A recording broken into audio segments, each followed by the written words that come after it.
Morning, everybody, and welcome to the May 14th, 2017 Mother's Day edition of the Northport Village Corporation Board of Overseers. Appreciate those being here who are here. We just have a quorum, which is excellent. Maybe that'll move things along quicker. We'll see, having fewer people here to comment. Can I have a motion to approve minutes from the April 9th meeting of the board? Move. Second? Second. Lee moved. Any discussion? All in favor? That's unanimous. Maybe a first. Thank you.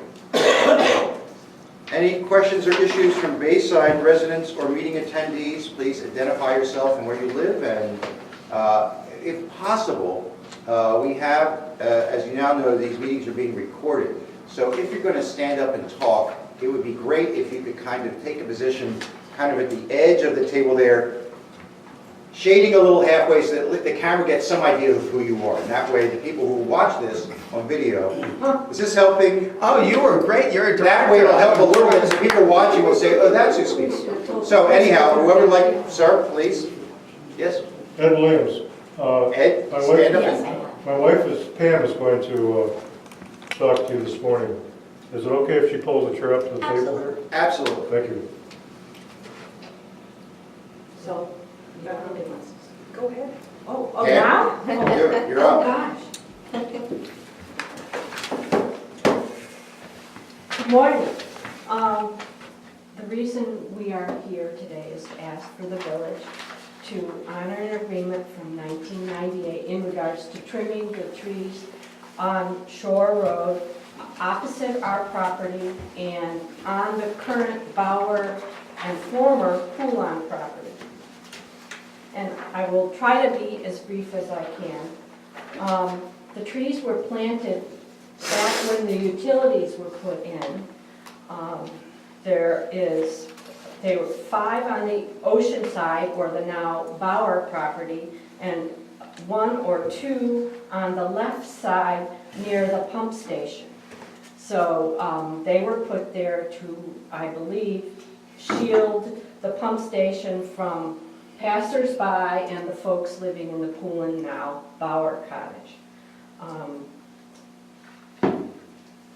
Now the irony of it is that you put that in to facilitate the utility implementation, but now we are asking that you keep them trimmed so that it preserves our ocean view. In 1998, we purchased the property, and with the idea of having an ocean view, and with that in mind, we were asked through our real estate agent, Blair, if we could have a letter which would indicate that the village would trim the trees so that, and they were planted by the corporation on their property, and they're their trees, and that we have this agreement from Sid Block, who said that the village would keep them trimmed. So in 2002, we presented, we made a request of the village to trim the trees, which they did. They were, at that point in time, Northeast Tree trimmed them to 12 feet high, which was 20% of the canopy. At that time, they paid $150 for that. And then the next trimming was in 2010, and we handled that request through Jane Phillips, and she presented our case to the village board.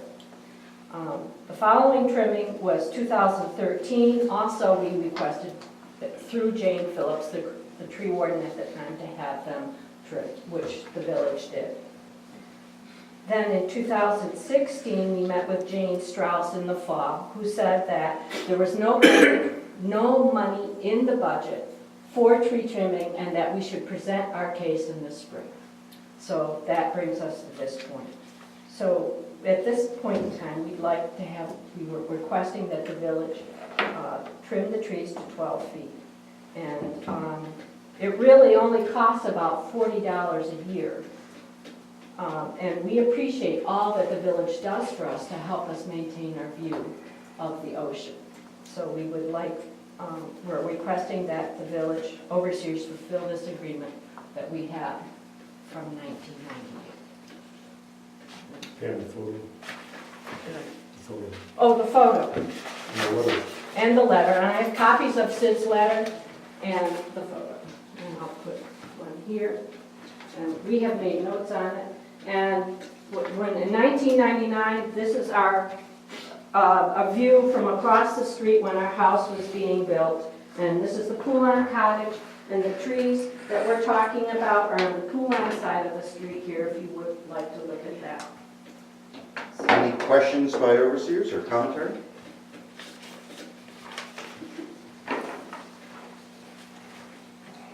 Judy?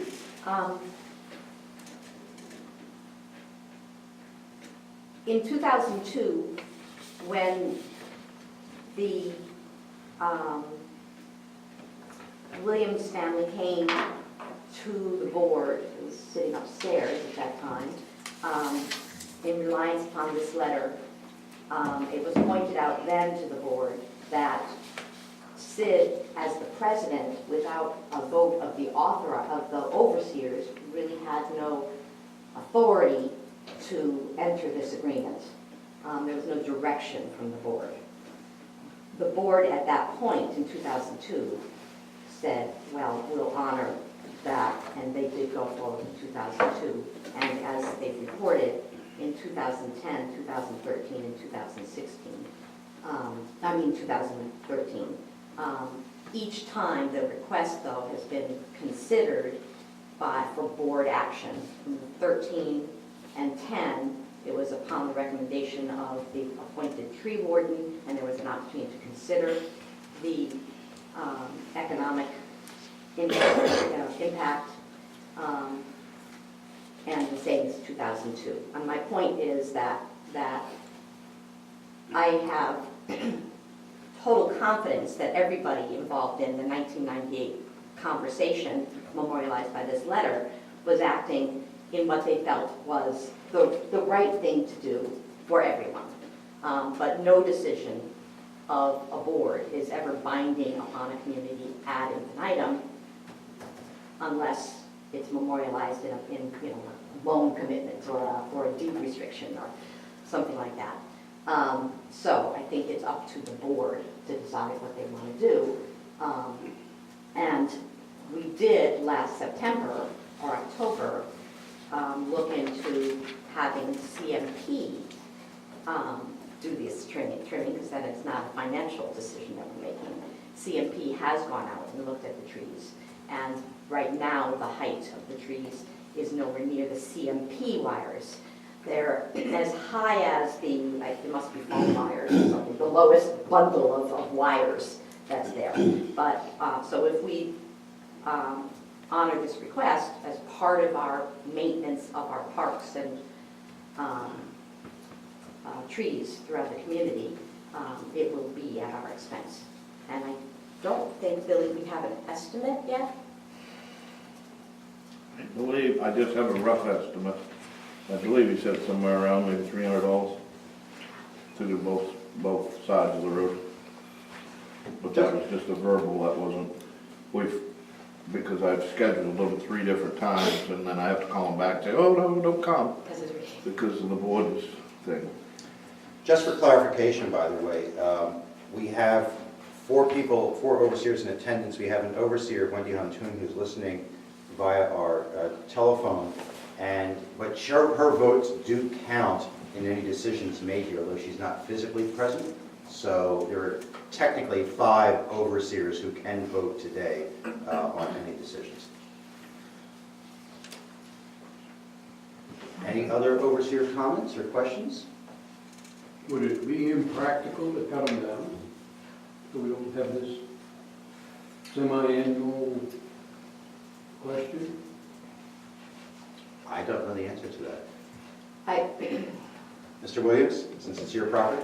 Oh, it's not our property, it's the village property. Adjacent, rather, sorry. Village property, village trees. it's in the public right of way for Shore Road. Well, that's Northport. Okay. That's right. That's not the village. Mr. Williams, could you? I just wanted to make one comment, and that is currently the trees now besides going up are also going out this way. Trees do that. Currently the trees are hanging over the pavement of Shore Road. Lee? I guess my point of view, I kind of go along with Dick. This is not going to get cheaper every year, it's going to get more expensive every year.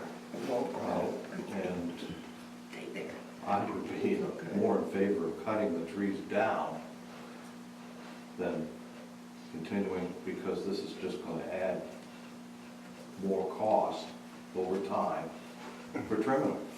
But if those trees are in the road right of way, that is a town road, that is not a village road, those are not our trees.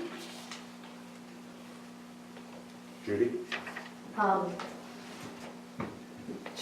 To make a decision, a fiscal decision, to cut them down fully and not replant them, would need to have another set of people at the table, and that would be the Bauer family, which owns the property, which is protected by the trees. It can't just be driven by one family.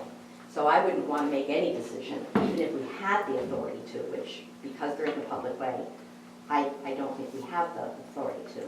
I also think to make a decision to cut down trees, if we did own them, because there's a cost associated with maintaining them, is directly at odds with our tree ordinance and directive, that we preserve the trees and have no net loss of trees.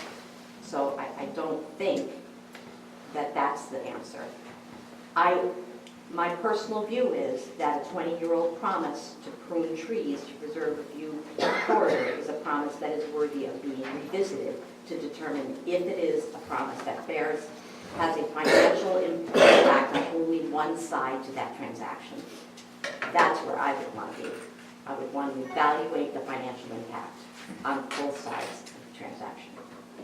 Wendy, do you have any questions or comments? No questions or comments from me. Thank you. Paul? I'd like to pick up on what Dick was saying. It's in the right-of-way, the town of Northport right-of-way. They have exclusive authority to authorize activity in the right-of-way. We don't have authority there. So I think the Williamses should address the pruning with the town of Northport. Also, the agreement does not have any, as Mrs. Metcalf was saying, does not have any perpetuity clauses in it. Among other things, it's flawed, the agreement. It's not really an agreement, it's an edict or an authorization, basically. It has other flaws in it that render it invalid and unenforceable. The fact that Sid signed and authorized it, where he didn't have the authority from the overseers, also puts some serious doubt as to its validity. But the underlying problem is that it belongs to the town.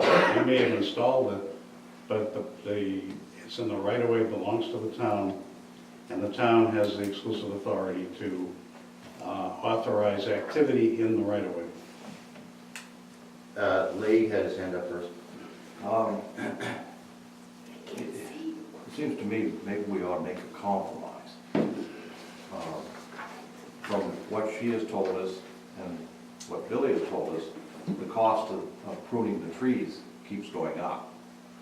So if we split the cost, would the board feel better about pruning the trees if we made a new agreement that basically said we will split the cost with the Williams to keep the trees pruned, and that way they'll have their hand in it, and we won't have the total cost, and we can kind of make a new agreement that kind of supersedes this one. Well, I don't know how the Williams feel about that, but that would be my proposal. We don't have the right to make an agreement with the Williams regarding any activity in the right-of-way. Beverly? I was on the board at the time when the wastewater treatment plant was designed, and the installation of the pump station. The village corporation secured permission from the town to use that property, which is the road right-of-way, for our needs for wastewater treatment. Part of the grant, federal and state money we got, included monies for trees. Leonard Clark, who owned the property at that time and gave us permission to cross his property to facilitate the construction of the pump station, requested those trees be planted there so that his house would not view the pump station. Ned?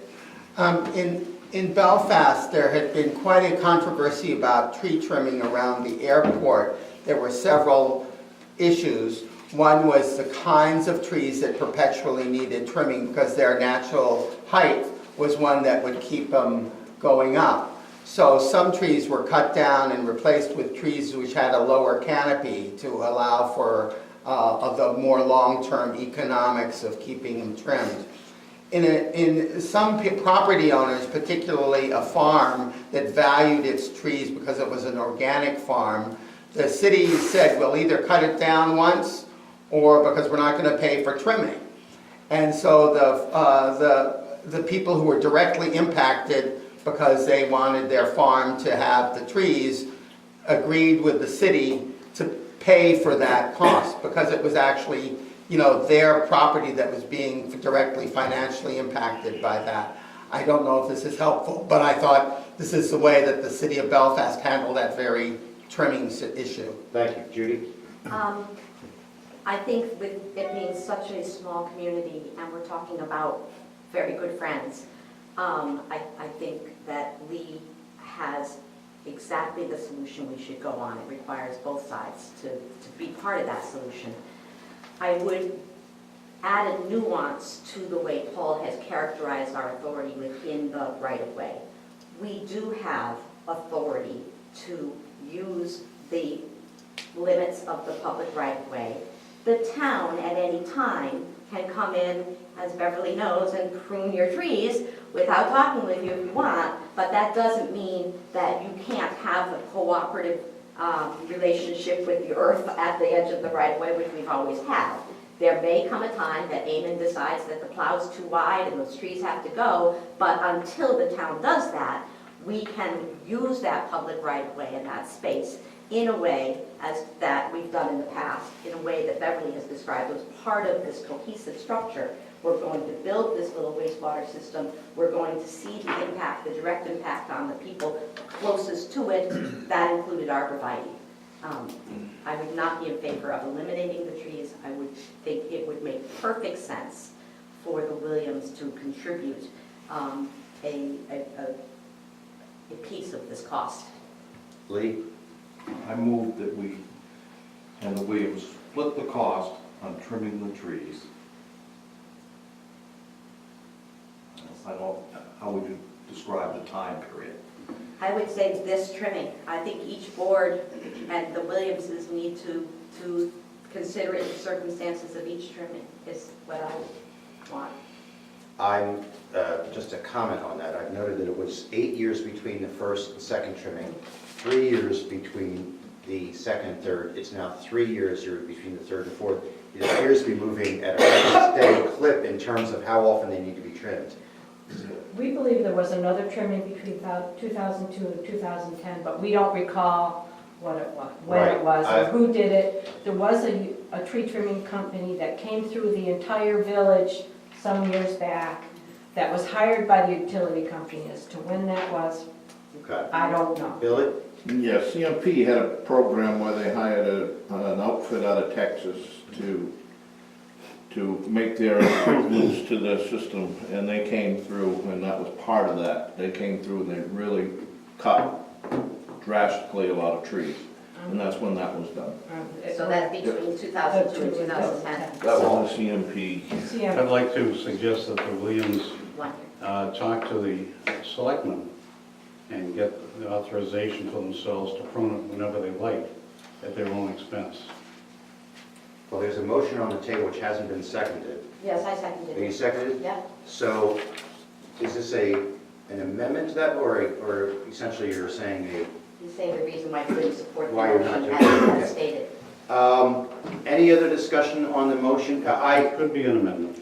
There needs to be clarity, I believe, on this motion, because I don't understand if we are continuing with the current quote-unquote agreement, or if we are merely saying in the year 2017 we'll split costs and this will be revisited as That's previous. what I'm saying. That's what I In the understand. year 2017, we're splitting the cost of trimming these trees with the Williamses.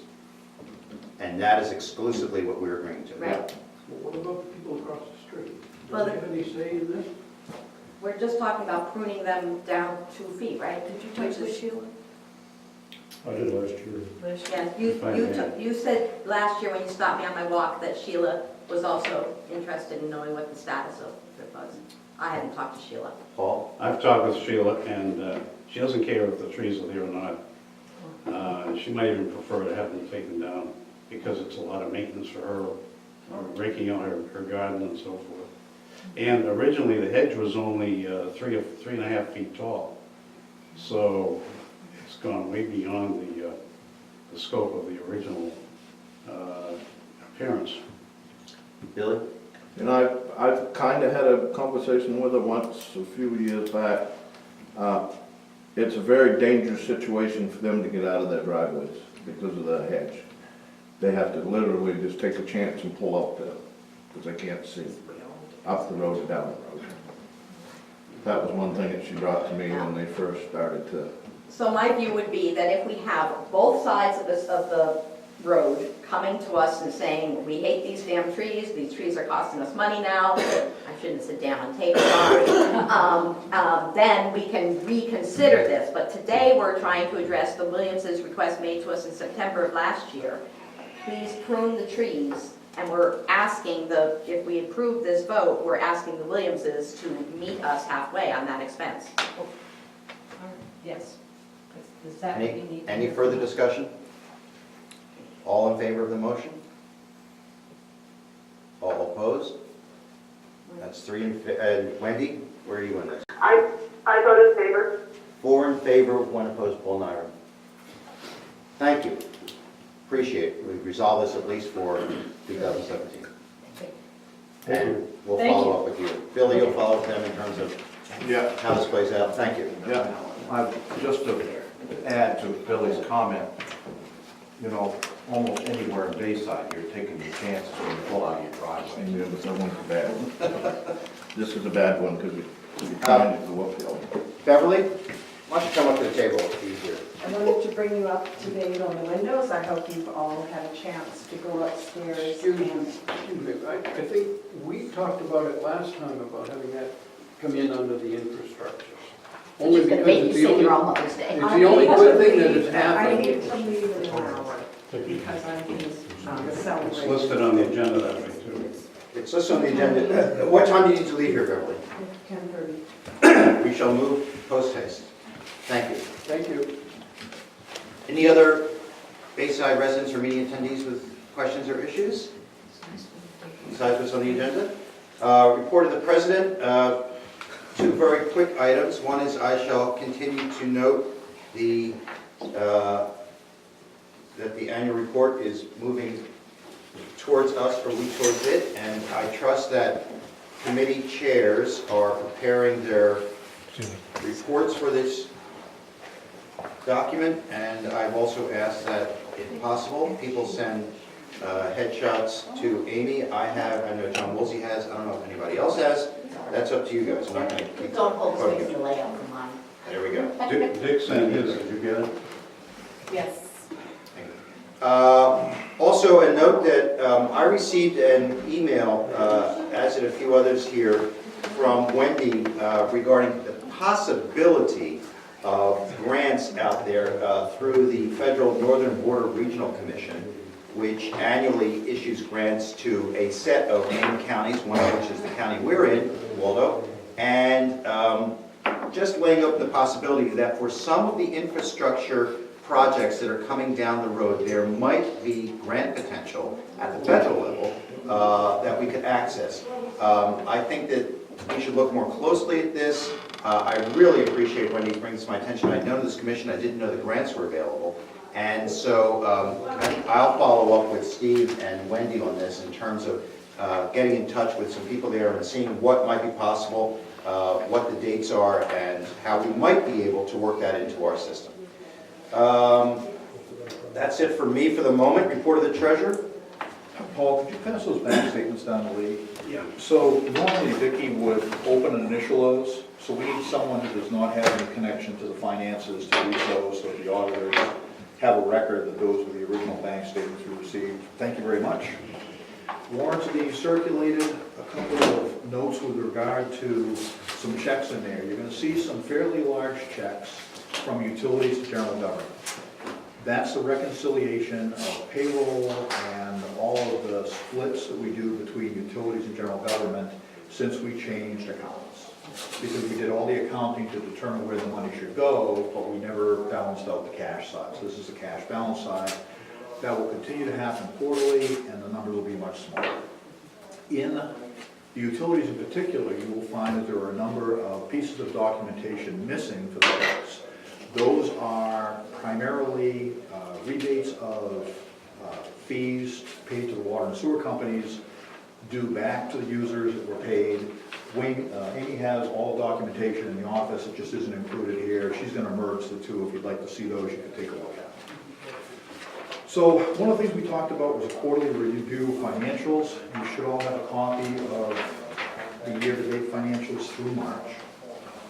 And there's really nothing exceptional in there. The comments that come with the report pretty much cover the whole story. I think as a general statement, we're in very, very good shape.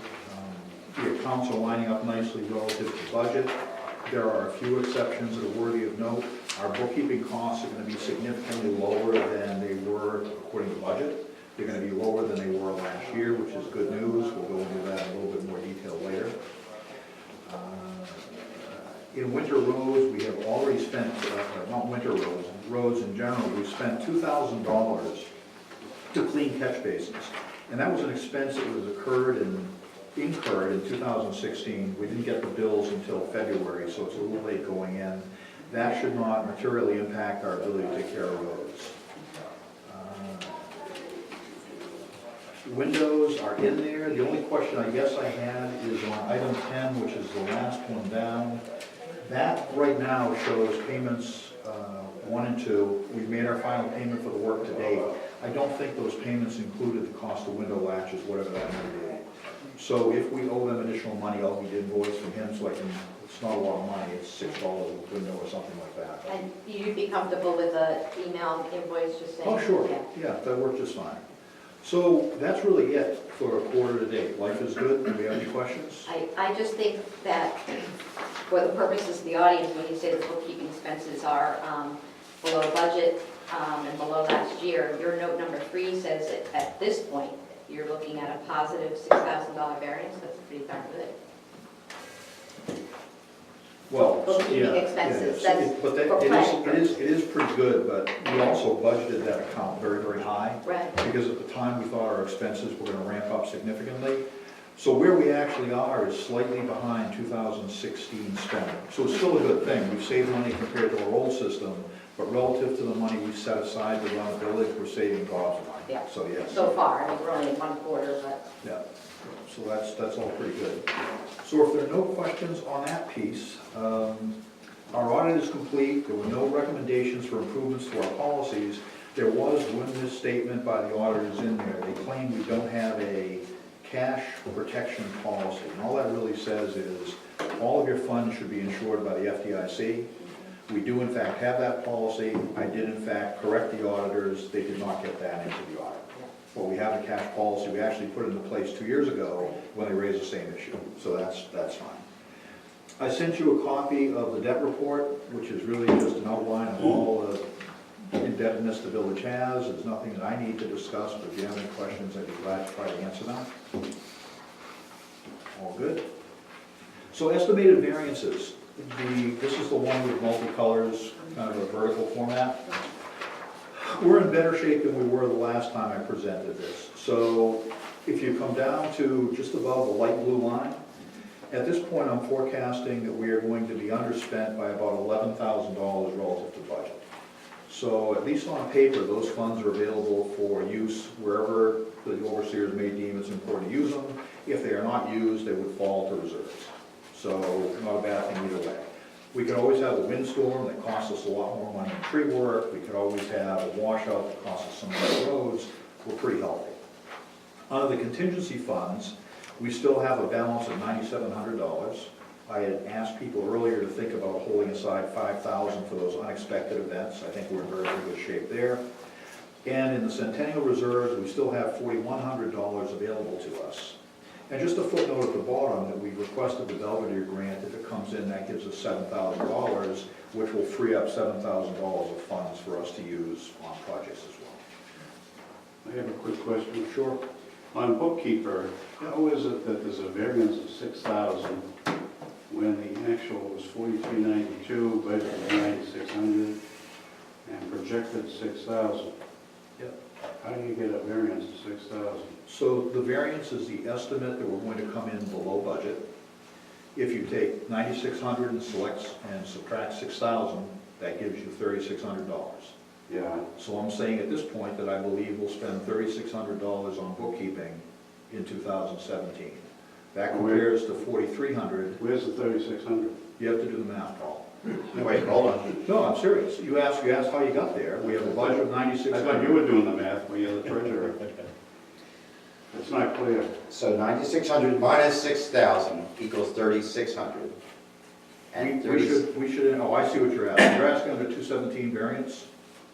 217 Yeah. projected? Right, That should be 3,600, that should be 3,600 spending. right, I don't see it. It isn't there. yeah. It should be. If we're doing some accounting, we should be able to see it.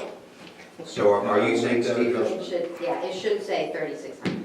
instead of 6,000, is that correct? Got it. That the projected was 3,600, not 6,000. Wendy, did you get that? And you initially? So 27, So we're gonna end up $6,000 to the good in bookkeeping, based upon what I see right now. got it. Does that make more sense, Paul? Yeah, of course. Thank you. Any other questions on the budget spending forecast? I don't understand the math either. I'm sorry, but I see down here on Winter Roads where we budgeted 6,000, we expect to spend 4,000, and we got 2,200 left over there. Yeah, so this is not a table for calculation, as a general statement. We still have the fall coming with winter roads in November and December. So what I'm saying is, we've spent so far some amount, based on what I think we're gonna end up needing to spend in November and December, we are still gonna be $2,200 below budget. That's an estimate. What is this 2017 projected number? What is that? Is that But what the- you think we're going to spend at that account for the year 2017? Yep, give or take. And why So, isn't the when- difference between that and the budget? What he's saying is, I think, if I can, that our budget said we're gonna spend in 2017, 6,000. We have now completed a quarter, and in that quarter, we spent X, which isn't shown here. Based on our experience in that first quarter, he's projecting that although we budgeted to spend 6, it looks like we will in fact only spend 4, Which is $2,000 difference. which is $2,000 difference, not 2,200. Yeah, that's my Right. confusion. Okay. So there's some Another- soft numbers in Another error here. on my part. Yeah. If you take a look at your financials, we're 2,200 below budget at this point in time. And I'm forecasting that we'll spend the remainder of the budget in November and December as budgeted. Because we won't have winter roads, hopefully, until November, December. So basically, the variance is only up to this point, not for the, you're not projecting the variance for the rest of the year on that. Yeah, I don't have any way of knowing if we'll have big snow, small snow. I think we have enough money that we shouldn't overspend the budget. And the 2017 projected numbers are somewhat soft numbers But compared. they should line up. Okay, okay. Other questions on the budget spending forecast?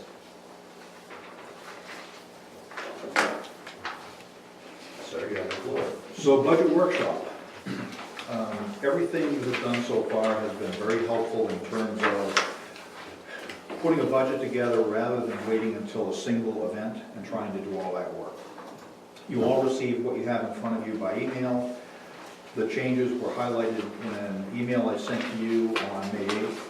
And basically what I've done is I went back to our bond commitments and entered the bond numbers. I went in anywhere we had factual data and entered what I knew so that the budget is now more complete than it was the last time you saw it. I adjusted some things. We had some numbers in there for hydrant rental that we were able to substantiate what that fee would more likely be. That's been changed.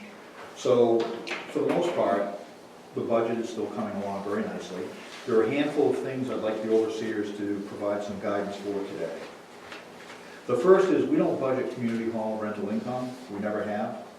And I don't recommend that we do. So the question is, are you guys all okay with it? Yeah, I'm okay with that. Where does it go? It would go under. It just is extra another one. income. Others? Yeah, other revenue. It still shows up in the financial statement. We just don't claim that revenue in advance. We don't plan that. Second one is, how much do you want to budget for community events? Which account number is that? 6420. 64. 6420 is community events. It's on page 2. Oh, okay, over the bottom. okay. I think that as a consequence of the enthusiasm built around the centennial events, we have found already that people come to us for more money, for more actions. So I think keeping that at only 500 is probably not realistic. I would recommend that we put it into about 1,000. You think we spent 300 on the band concert, and there's going to be other things. So I think that should be $1,000 line. How much, 2,000? 1,000. Lee? Maybe this is foolish, but should we maybe leave it at 5 to split the difference and then see how this year, because I think this is going to be the banner year. We're going to know at the end of this year just really what it is going to be for a budgetary item. Keep it on the low side, knowing that it's going to be a lot more, but plan on it at the end of this year. Well, that makes sense, because while I referenced the centennial year, this is also the first year where Bayside Arts will be absorbing that community event responsibility, and we'll see how successful they are on their own. So that might justify leaving it at 500. I think I'm channeling Vicki a bit here, where she has shown a little frustration when people come to us for the DJ, and she feels as though it's outside budget and late in the game. And so if we built a cushion for ourselves, we would know, well, we thought that someone might not get to us as quickly as possible. So I'm trying to balance both of those by saying 1,000. Other comments? Other questions? 750. I love working with them. How about 750? I That's feel like an auction here. Right here, 750. And this is absolutely subject to change at our final budget workshop. I'm just trying to get the numbers together Yeah. so you have a complete picture when you sit down in June. Right. What is the date on the final budget workshop, I remind believe me? it's the 28th. So that's from memory, John. I can take a look if you'd like. June. It's okay. 28. June. I think 1,000 would be minimal.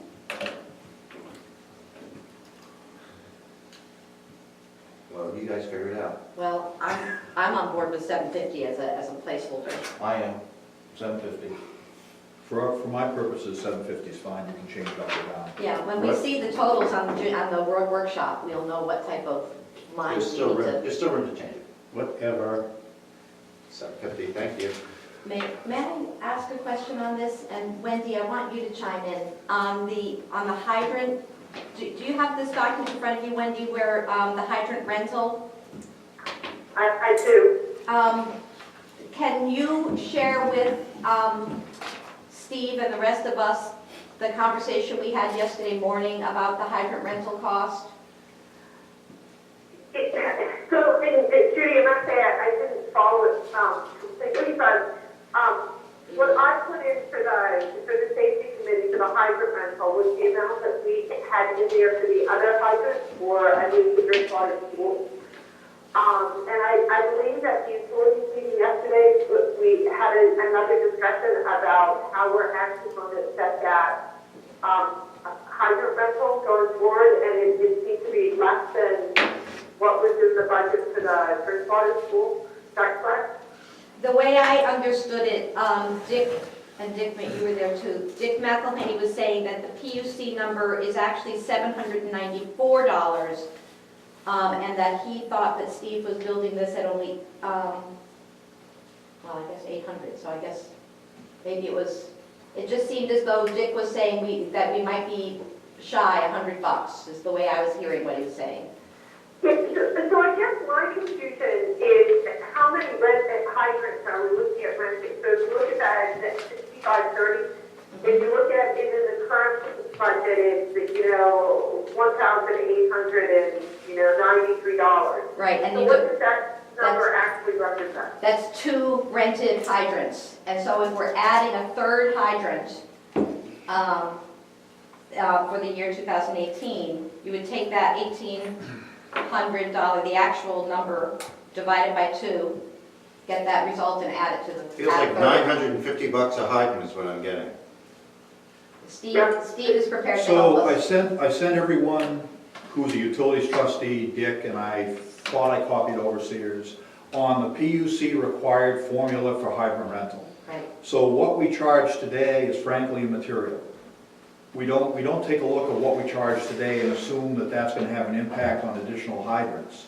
The PUC provides a formula for use between rate hearings that very specifically takes into account the capital expense, the cost of capital, the payback time period, and an increased factor of 0.02 that determines the cost of the hydrant. So if the installation cost of a hydrant, and I don't have that memo in front of me, but you all got a copy of this. If the installation cost was $10,000, that will drive a calculation that tells you what your hydrant rental fee will be. If the cost of the hydrant was $5,000, that will drive the same calculation and gives you that number. I cannot remember, because I don't have that document in front of me, what I assumed. I think I assumed $9,000 or $10,000 for the hydrant, which generated an annual rental fee of about $1,000. And we're actually thinking it's going to be closer to 7, so that would be a lower number. Yeah, it could be. And then the other piece, again, this is a placeholder. I asked the utilities trustees when they looked at this to determine if we had the capability of multiple stubs and if there was some interest in installing more than one hydrant, in which case your hydrant rental would be the cost of all those things we just described divided by 2. So you'd have 2 hydrant rentals at a cost of whatever number that might be. The only real benefit of doing that way would be you split the engineering cost of $2,000 between the 2 hydrants. Thank you. Okay, that's helpful. And again, it's that placeholder that we did look at more. And- When we yeah, do the it just- utilities report, we'll tell you more about what we did with the Yeah, engineering. it just didn't look. I mean, we had a number that was the best information we had at that point in time that we put into the budget. I contacted the PUC, got some guidance, used the formula, and put in a revised number, which I believe is closer to where we're likely to end up. Got it. So where the utilities is still moving forward on making sure that we can put the hydrant in. So we still have time at the final budget meeting to refine that number so that it's accurate. Right, Absolutely. right. Got it. Okay, great. Steve, why don't you keep going with your list of them? So the general government has historically funded the sewer utility with a $5,000 donation to help keep the bay clean for all of us to use. Do you wish to continue that practice? Yes, It used to be 10. yeah. Several years ago. It was 15, then 10, now it's 5. Which account number?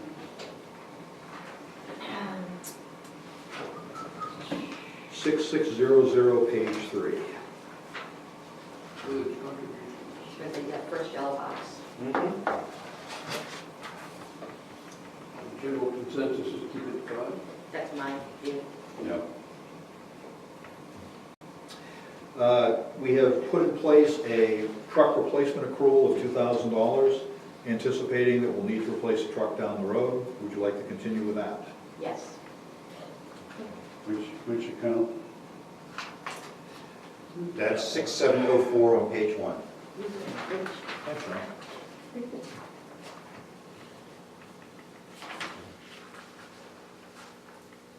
How much is in that account currently? I think this year is the first year we're doing it. Oh, So see, we that's the have- zero I saw there. In this year's budget, you have $2,000 set aside, and you would do it again next year, so at the end of 2018, you'd have $4,000. Is this the truck Billy uses? Yeah. So what is the projected value that we're trying to accomplish for the truck? It's going to take more than 4,000 to replace it. So how many years are we anticipating? When we discussed this before, we thought the truck would probably go us 5 years, give or take, 5, 6 years. maybe a little bit longer. And this truck, we paid about 10,000, this is general government share. Utility has the same question on their side. Okay. We thought that $10,000, 5 years down the road would be sufficient to replace the truck. From both departments? Yeah, but we're only talking general government here. Okay. Lee? I replace my trucks every 10 years. Well, and we may very well be able to do It would be so. great if we can do that. And if And we where Billy's are, not, he's not making trips to Bangor or to New Hampshire or to Massachusetts. Sometimes. But he's plowing. Plowing's what, Plowing is very tough on Yeah. it. Yeah, I mean, we're not gonna go out of our way to replace it if it's still working, but we wanna be smart about having the funds in place.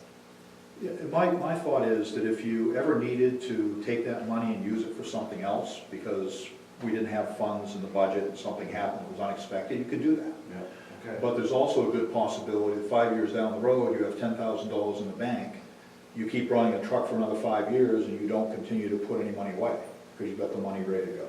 Utilities are also putting money away. Right, that was the point Right. that Steve just made, that this is essentially about half or 1/3 of what we're banking. Well, he's talking about generating 10 grand in 5 years, that's $2,000 a year, and that's what we're putting in. So But that's for the general government side. is utilities put Yes, in half? I can't remember if we talked about it in terms of half or 2/3, but there is a line on the budget that we haven't yet plugged in, but that I don't remember if it's 1/3 from sewer, 1/3 from water. The breakout for truck expenses is half from general government, 25% from sewer, 25% from water. Good. So it sounds like a yes, we'll continue with the 2,000, am I hearing that? Yes. And then the last question is, many years ago now, we started budgeting $10,000 as a contribution to reserves. It's just a way of making sure we continue to build those. From what I can see, we have the funds to be able to continue doing that, and I would recommend we do so. And that is 8222 on the last page. yeah, proof of general. Yeah. Studying this stuff. It's like memorizing the You menu of the have a restaurant. new job. I'm looking for the yellow Yeah. bars. So, Yeah, and I think that we should do it too. I mean, when we get to those $10,000, yes. percentages. again, we'll discuss this again. I'm just trying to make sure when we get to that meeting, everybody goes, we've looked at this, we're still happy with this. Great. Okay, $10,000 it is. So.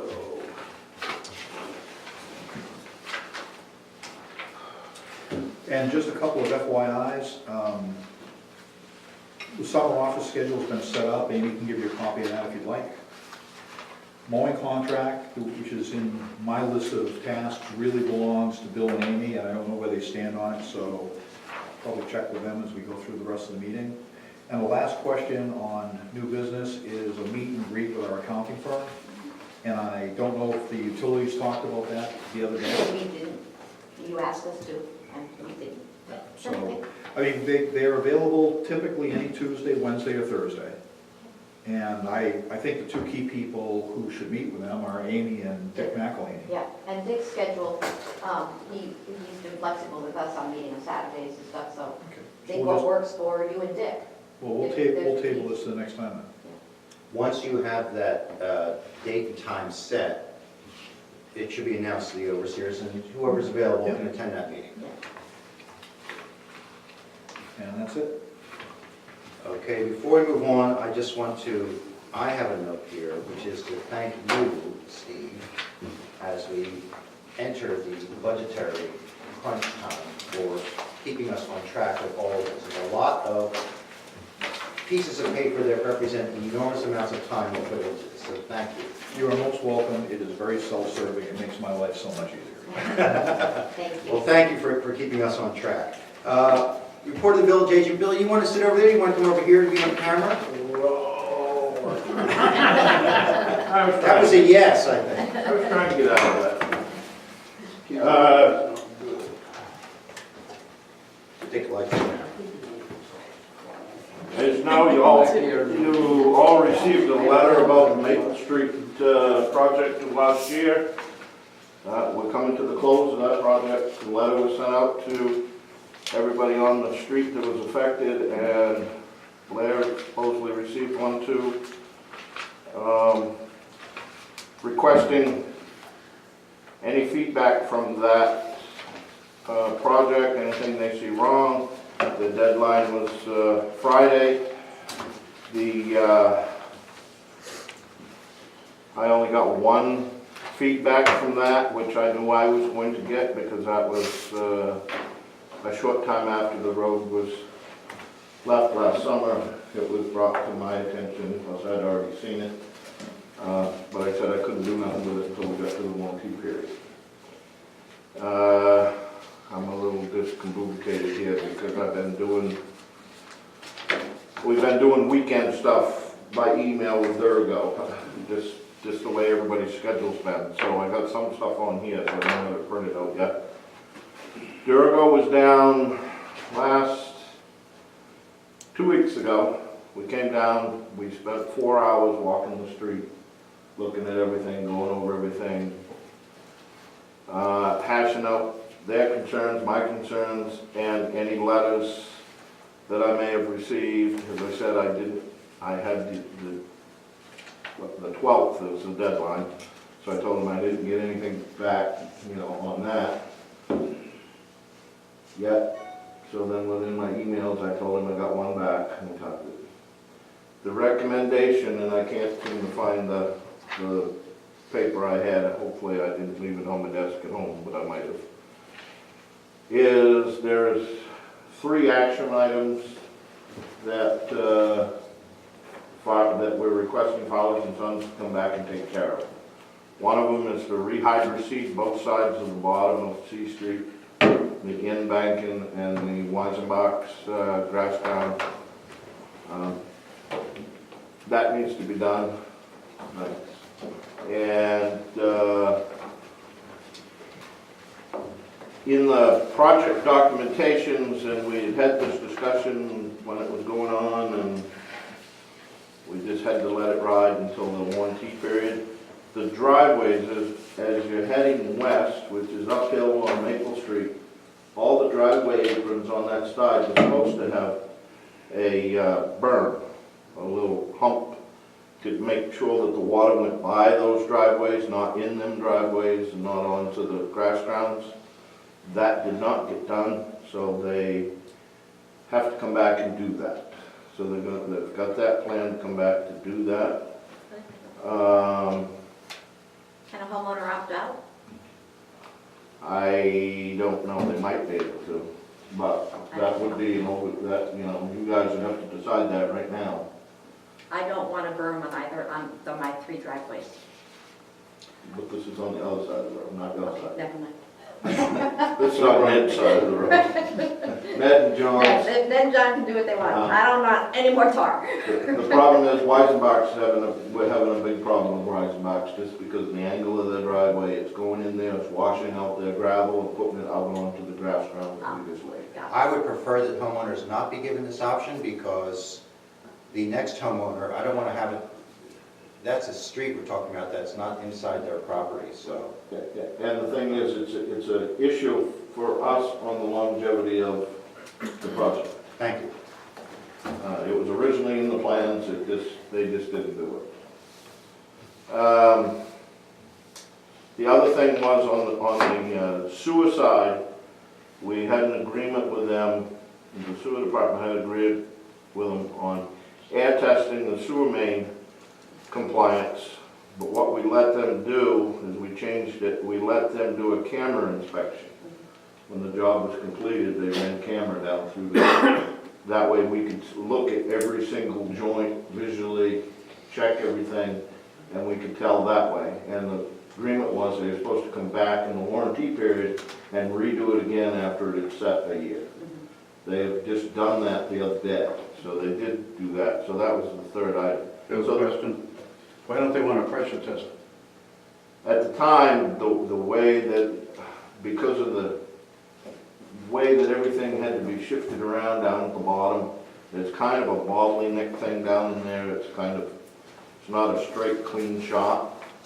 And it was just hard to do a pressure test between the two manholes because of that, because of the process of that.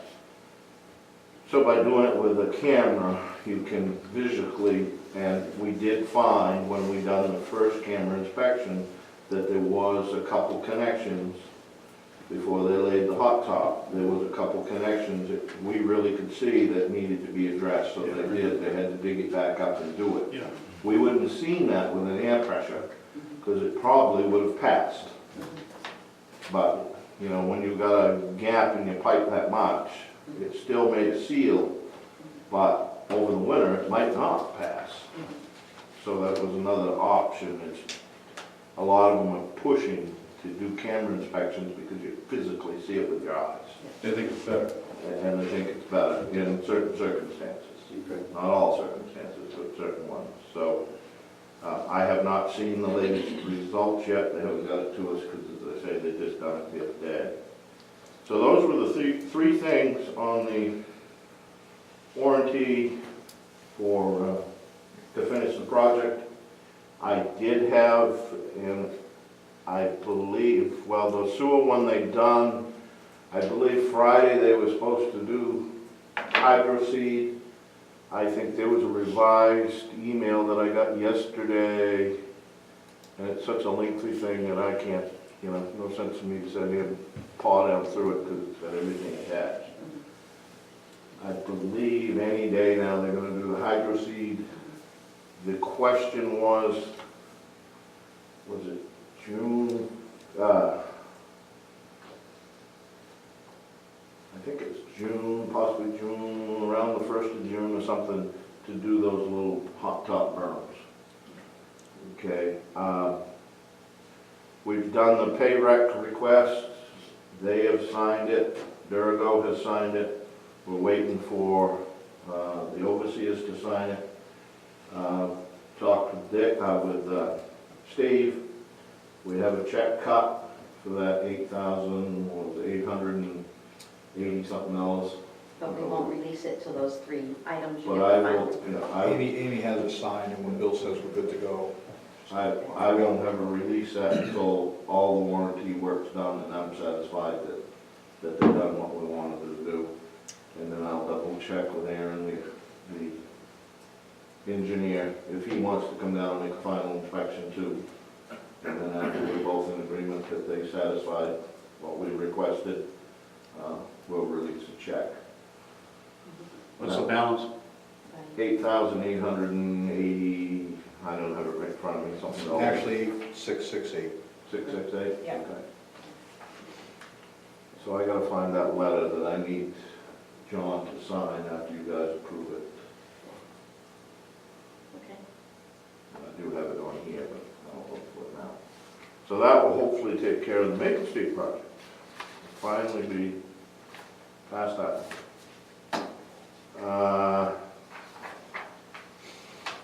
The other thing, we've taken care of the trees with the Williams. Steve had mentioned the lawn contract. Amy and I kind of looked at that a little bit. We still gotta look at it. We haven't been able to sit down because I've been so busy with the waters to really look over it, make sure we don't need to add something more, delete something, and make sure that's right to be able to present. Which we were gonna try to shoot for a August opening, I think so. because you guys planned on having a regular overseas meeting in August sometime. Right, right. then we'd be, if we had an open in August, we'd be ahead of, because I can't remember when exactly it runs out in. It goes through October. So, We have time. okay. Community hall. The painter that we've been, have on the hook since January, back and forth, was supposed to be here today, for some reason he's not here. I recommended that he come. He said he would try. So he could talk with you and tell you what his process was. He explained to me what his process was. It sounded, you know, like he knew what he was doing. In the meantime, Beverly had come back. We have had the coatings rep and the manager from Sherwin-Williams down. We sat up there, we looked at the paint. They told us our recommendations and what they thought. And I said, okay. Then they said they would send some people down if they were interested to look at it for us, to give us a price on doing that too also. That process went through. I do have something here from some people that came down. They are right now doing a house on the Shore Road. They're doing a total strip job. They're stripping it all off. They're restoring Norton's back to the regular paint, these people. Do you want me to open this and read off what they? Do we have a quote from the other painter in here? We did, that's what I was going through this paper, I misplaced the original quote that we had from this guy, it was like 1,000. We approved it. Yeah, So you 1,200 and something, right? Yeah. Yes. And then you added $500 on, another $500 For the sills. for the sills. Sills, Yeah, Yeah. 13-ish. and that's what we were waiting on, because that's why I wanted him to come to this meeting, because there were still questions So this is a competitive quote from the Sherwin-Williams guy. from other painters, not from Sherwin-Williams, but from other painters. Or one of- 2,500 according to these notes is what we approved. Yeah, it was up to. 25, up to 2,500. I guess open that now, Bill. Let's hear what this other quote is. Because the question was in the process, I guess, of what Beverly was saying, and the guy that done the windows, you know, they wanted to do this way, that way. So that's how all that got way over.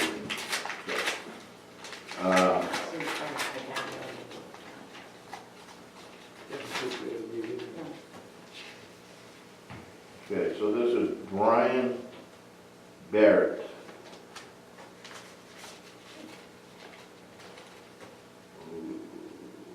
Well, I have one here for 4 sides.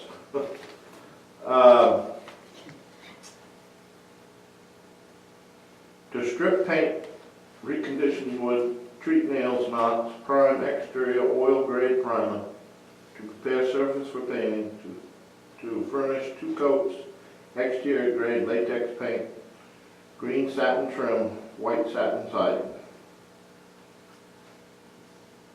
$16,000, half deposit, half completion. 16,000. 16,000. That's significantly more than 2,500 for Got an extra zero. But remember, I got a feeling that's a strip job. That's take everything off. Yeah, Sure. and we awarded the contract to the one guy who bid the last time. I'm not feeling comfortable about reconsidering all that anyways, No. and that makes me feel really comfortable sticking with the guy we already listened to. You don't want to hear this one. The four sides. Four sides. It's not 4 times 16 probably.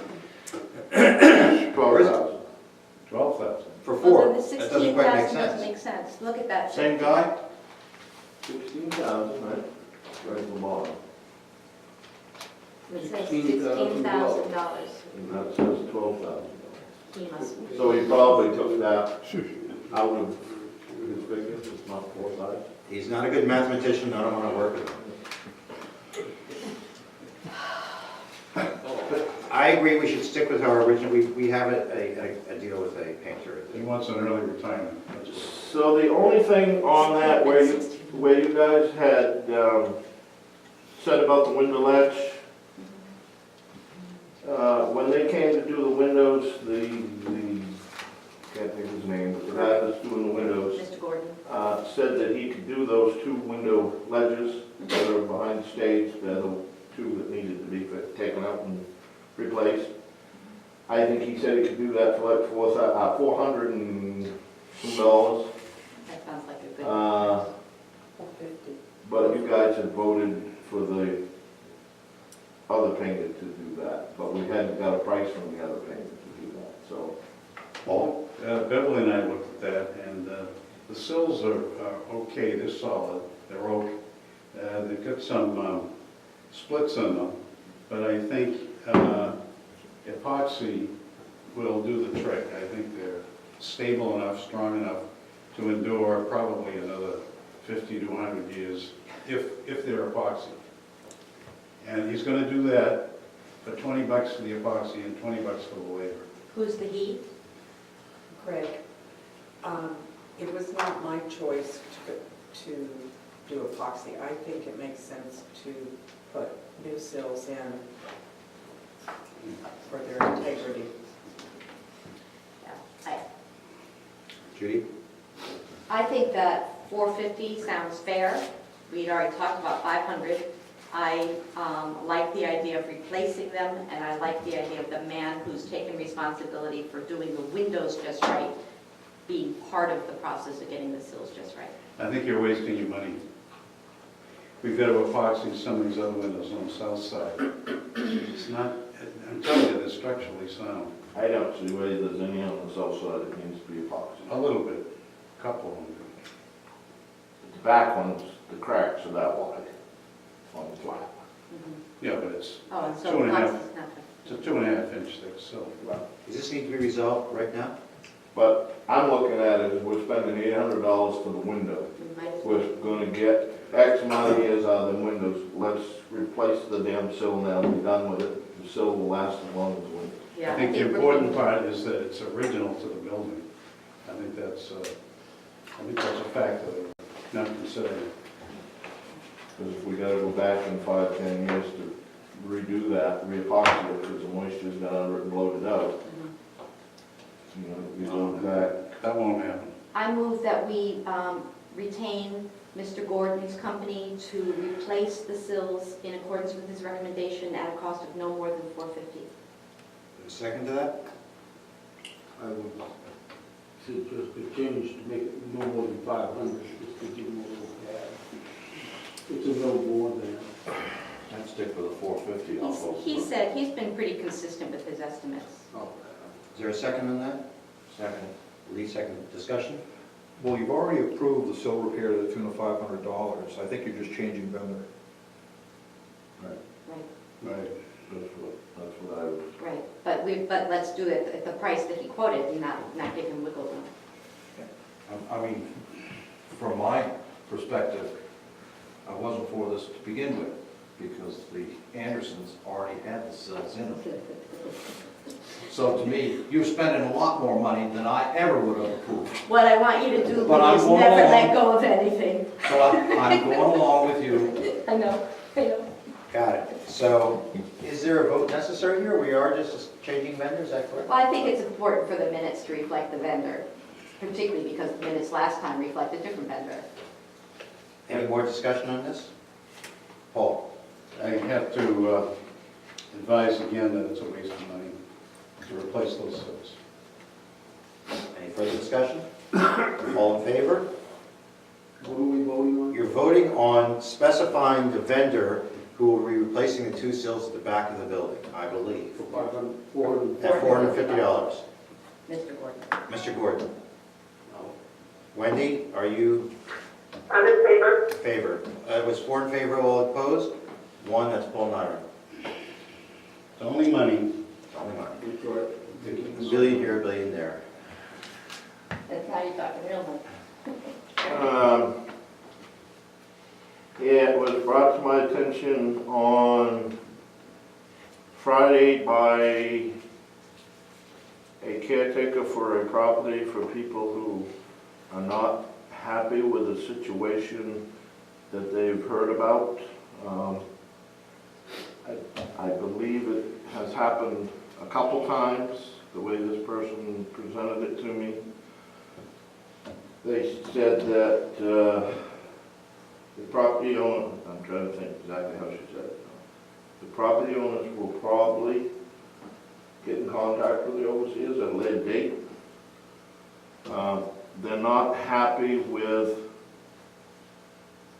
an overseer, setting overseer on this board, coming onto their private property and going all over it and talking to the people on their property about things. They don't think that it's proper that a sitting overseer should be doing them kind of things. I'm just bringing it up, Could you that's be a all. little more- No, that's No, all I would I'm saying. prefer not to be specific That's until all we hear I'm from gonna people say. themselves. I'm not saying that's between, I was asked to bring it up, Okay, we brought it it's up. between the property owner and this setting board, I believe. Judy? And I think that every individual who serves on the board shouldn't need to be reminded, but it bears reminding that, one, no individual overseer has any authority to direct or do things, that it's a body of seven. Secondly, that every individual is bound by the duties not to trespass upon other person's land. So if you're an uninvited guest, you're an uninvited guest and you shouldn't be there. We don't need to remind ourselves to honor the law, and the fact that we're overseers doesn't change our burden not to trespass. Agreed. Billy, any more? Yeah, there was something. Can I? Scott Monroe has had some kind of emergency come up with his wife. He has had to go back to Connecticut. He didn't get exactly what it was. He did call me and leave a message at 9, 10 o'clock on Sunday night. It was all kind of garbly. I believe tomorrow I'll try to contact him to find out what's going on. I hope it doesn't interfere with our float issue, but it may be, he didn't sound good, so I don't know what it is. So I just want to bring that to your attention. Is there a backup of any kind? Okay. Thank you. Nothing we can do about that right now. Alex Turner is still setting warrants. Is Alex still doing Yeah, it? he set David's 2 days ago. So that might be, Okay. Alex might, if we, Well, and what's the, when so you, let's check in and see what's going on. yeah, when you speak with Scott, of course, let him know that we are thinking of Chris. Yep. Thank you. Anything else? I don't think so. I think that, oh.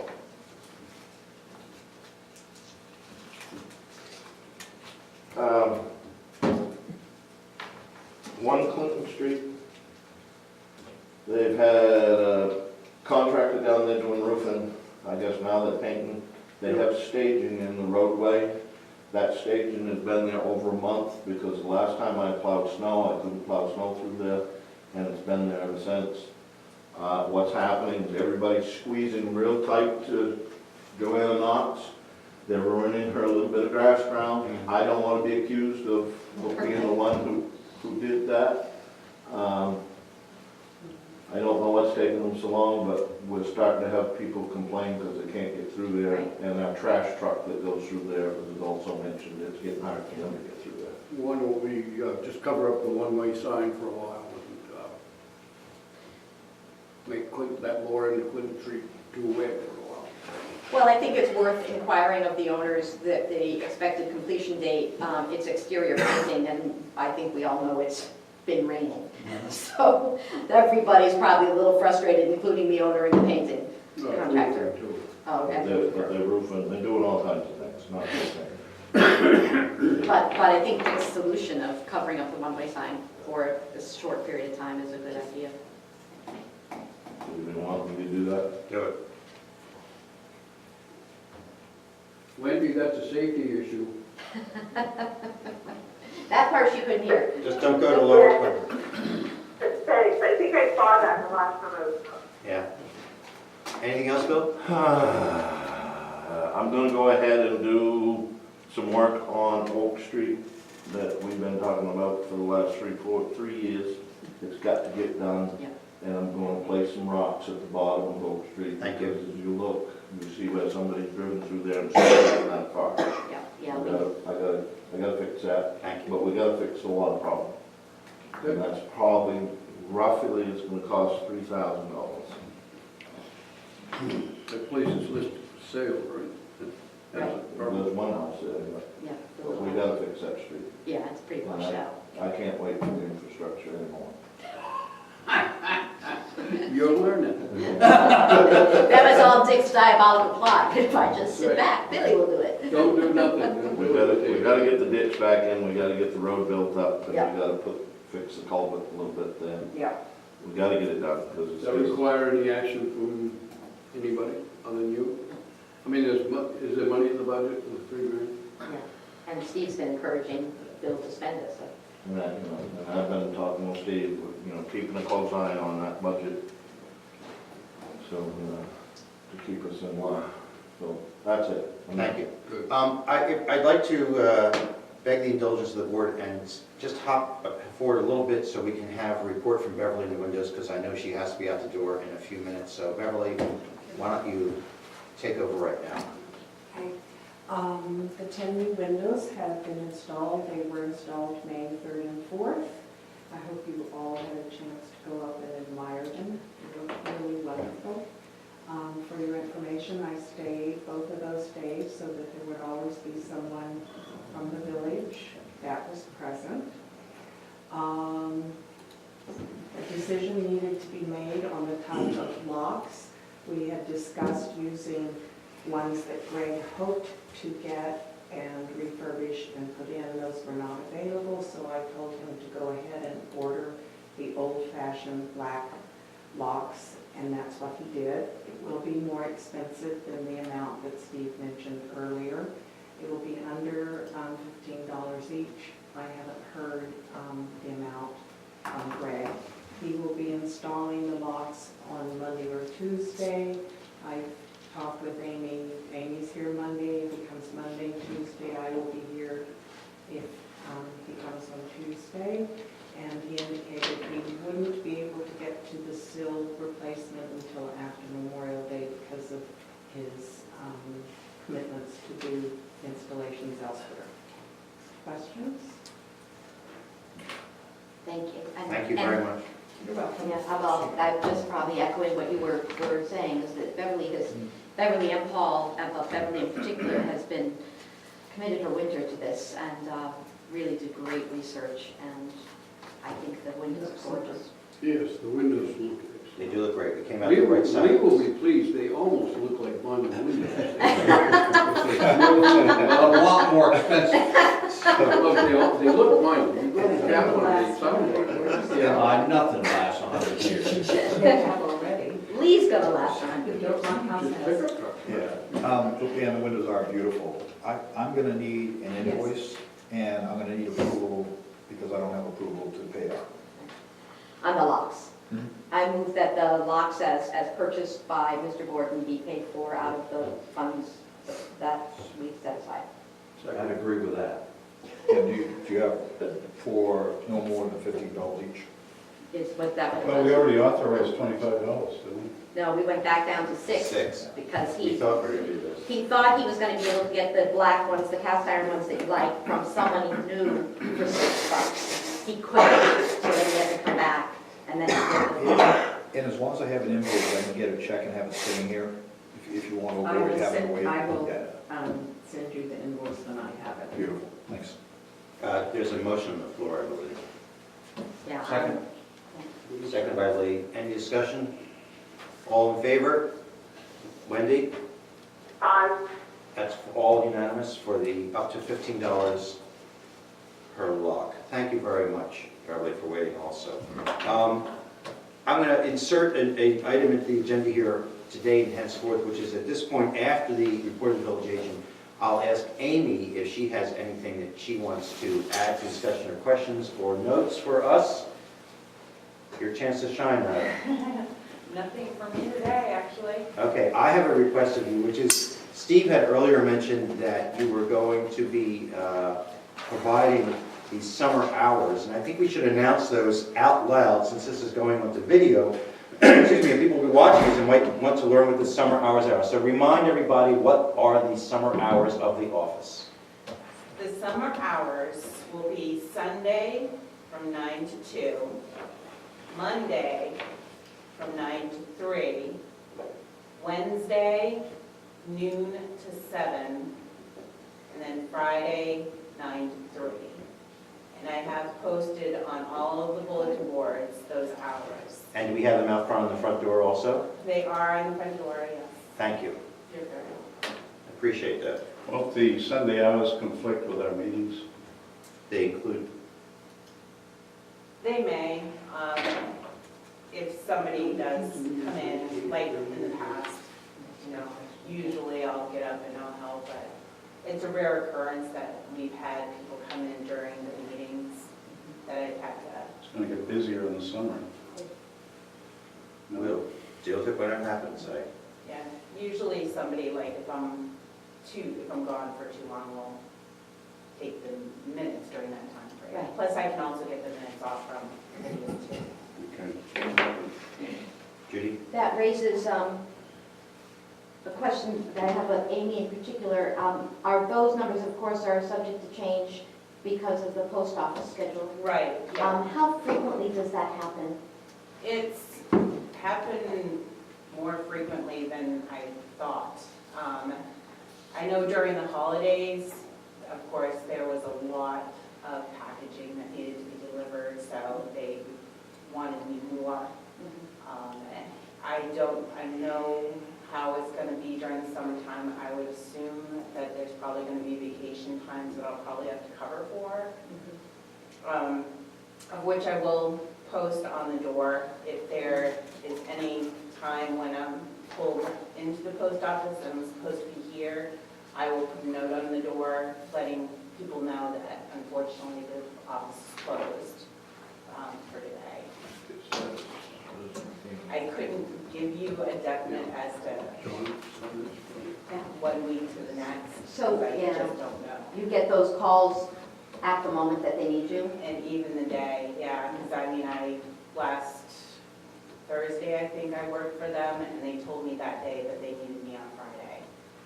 So, And so when you post, sorry, the office is closed, do you also post, but I'll be here this time instead? Do you post the alternate? usually, yeah, like if they need me to come in on a Wednesday, say for instance, I'll put in there, the office will be open Thursday, which is not a typical day that I would be here, but I'll put, we'll be open on this day instead.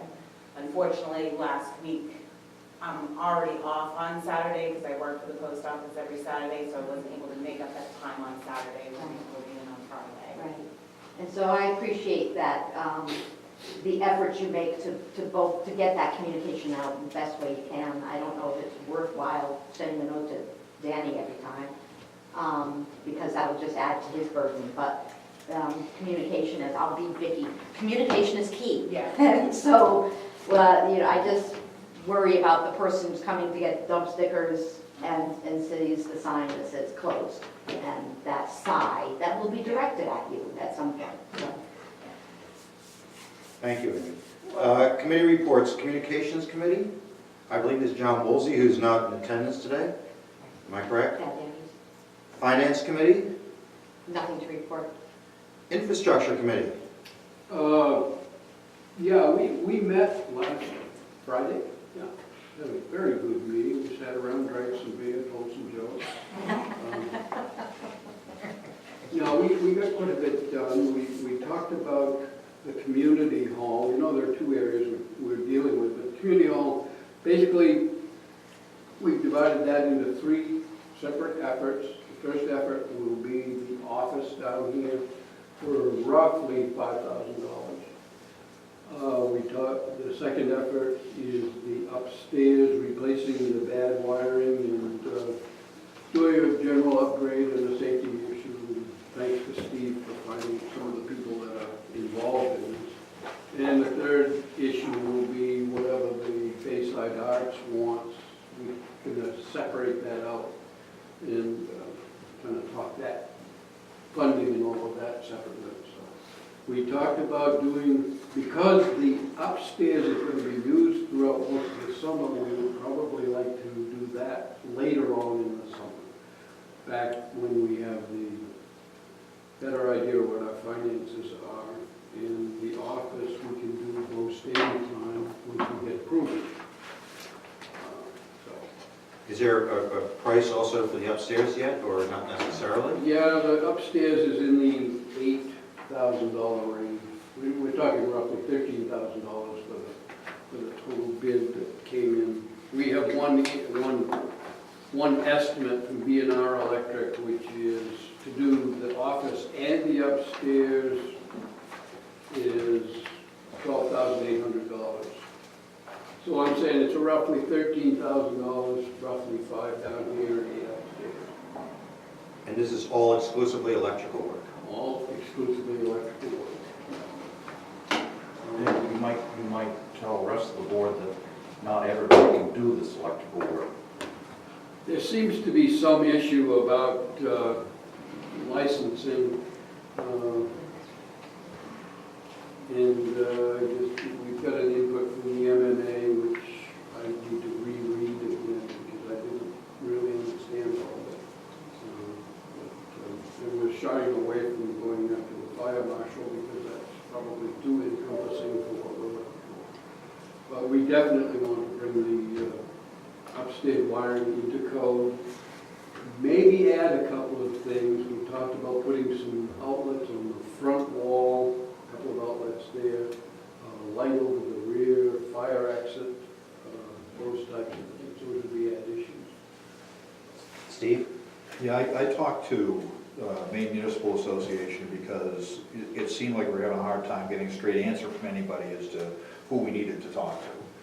And I talked to the loss control specialist who covers this specific account, figuring he knows the community hall, he understands what we do, he helps to set the rates that we pay for insurance. And his indication was this is all under the purview of the state electrical inspector. So we don't need the fire marshal's office, and John Larson rightly said it isn't my area. Wasn't clear on why that was, but apparently it's just that issue, so that's the background behind that. So this, is the infrastructure committee looking for us to approve this today, and do we have the money? Well, the last time we presented this information, we were looking at the budgeting for 2018. Steve took hold of it and presented his side that says there's enough in the budget left over for 2017, so we don't have to do it 2018. He wants to wait till later in the year, which agrees more or less with us. But I think we'd like to get the approval. I was under the impression we had approval, but I guess we don't have approval. So the one thing that has changed since the last meeting is that with the updated budget variances, we have more money than we had last month. Yeah, but we just So- spent the time. So from my standpoint, I think it would be appropriate and responsible to do the office. Right. That's pretty I agree. straightforward. I think we've got the $5,000 to do Before the that. place burns down. Well, I don't know if that's a great risk, but at any rate, I think we have the money to take care of that. I am reasonably comfortable we'll have the money to do the upstairs come fall. It's still an open question. Lee? I think when we talked yesterday, Dick really felt that we probably could get the $5,000 now to do the office. Later on in the fall, when we have to do the rest of it, we'll know better how much money is left over.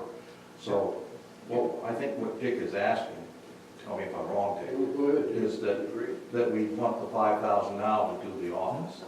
Yeah. We're gonna do this in stages. Okay. I believe we need a motion then, since we're at that level. That would be appropriate for me to make a motion. Yeah. Yeah. I move that we approve $5,000 to make the required electrical upgrades in the office. Second. Second by Paul. Any discussion? I have a question, where that 5 is coming from specifically? Well, I mean, you can, so you have 3 buckets of money. Right. Really. And I think what's gonna happen is we would spend it, you could spend it out of contingency and overspend that account, recognizing we should have a windfall in the rest of the budget. I mean, it could be charged as a community hall expense, except that's typically what we do with routine stuff. couple $100 here, a couple $100 there. This is a major project. I personally would rather see it in contingency. This report will show that account overspent, but it's offset by the money we have elsewhere. Are the overseers comfortable with that, with coming out of contingency? I'm comfortable if that's what Kaz thinks. It's 5,000. Any other discussion? All in favor of this motion? Wendy? Yes. That's unanimous. Okay. The other area we're discussing is the seawall. We had a nice chat about the seawall. The overall plan has not changed a whole lot. If you recall at the last meeting, we talked about bringing on a consulting engineer and having the consulting engineer in conjunction with the infrastructure and anybody else who's interested, go through a series of alternative designs, doing a cost estimate, a maintenance estimate, a life estimate, all of those, the cost of ownership type of thing.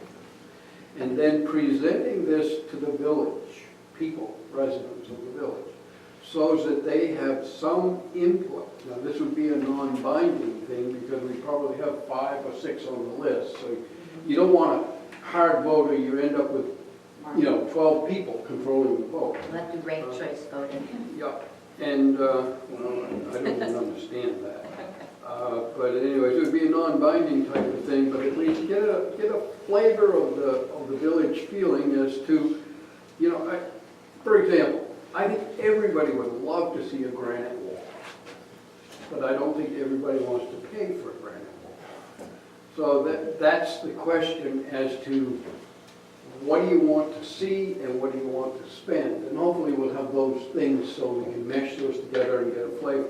That would come back to the overseers for a final decision. Say, okay, we're going to go with this type of wall or this design. And then we'll have the consulting engineer work up a design, and then that'll go to bid.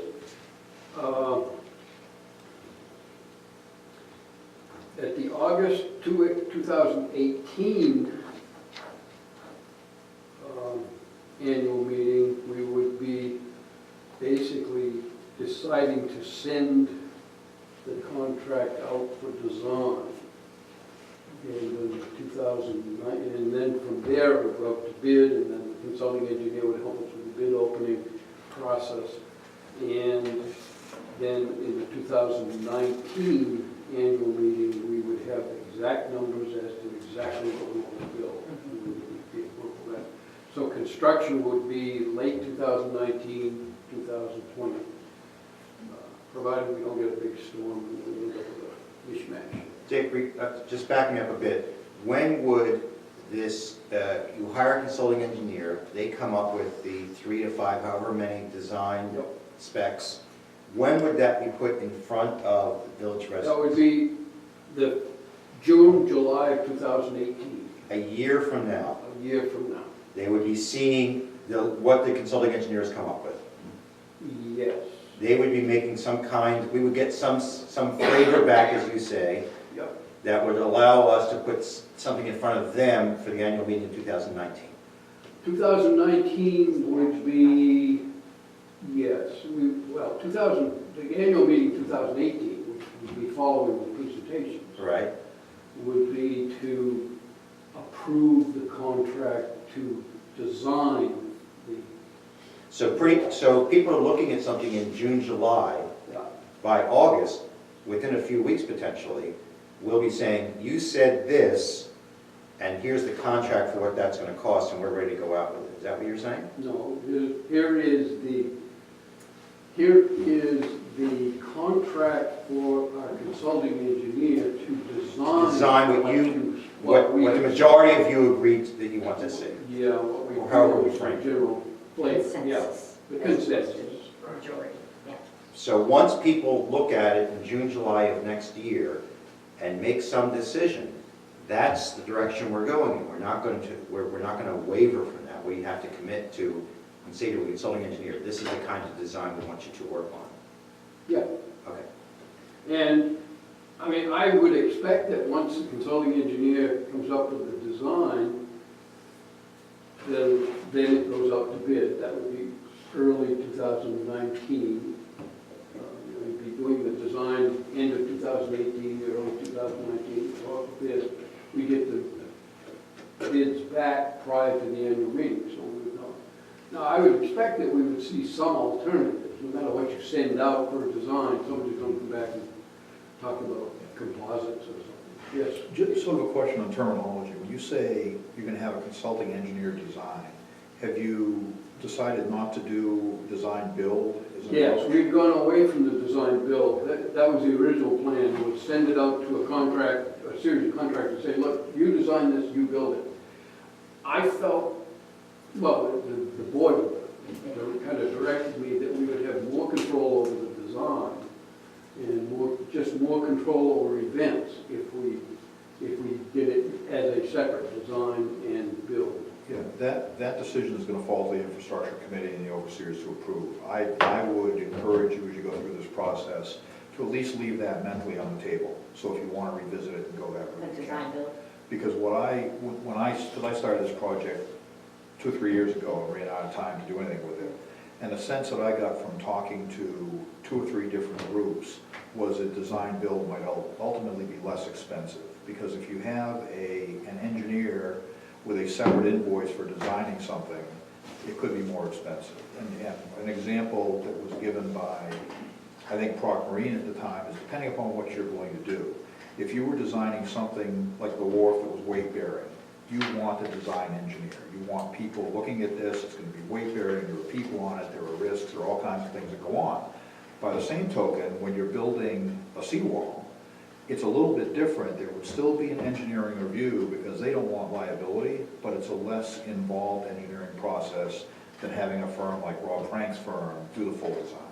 So I'm not saying change the path you're on, I'm just saying I leave that door open as a what if when you get there and learn a little bit more. Yeah, well, your consulting engineer. That is fairly far down the pipe. It is. From here, and I just, as of Friday, had changed my direction. I was leaning towards a design-build combination because I felt it would give us greater variety of responses.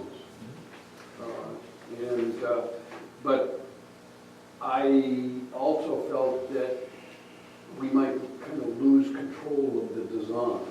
And the design, what I'm thinking is the drainage issues in behind, and what do you do with the old crib work and all of that type of thing. That's because this is strictly a retaining wall, that's all it is. It does get some beating up by the ocean. It's interesting that 40 feet north of there's a 2-foot wall and a grass slope, and that doesn't seem to have any problems at all. So Billy and I were talking about it. I think that the way the waves come in from the northeast, they tend to get focused by the wharf and the causeway, and that whole thing tends to surge in there a bit worse. Well, there's a higher grade behind that retaining wall too. You've got parking there and so forth, it's a lot higher. Yes. It doesn't slope down, it's. And I don't know if you've gone and done a search of the archives, but there was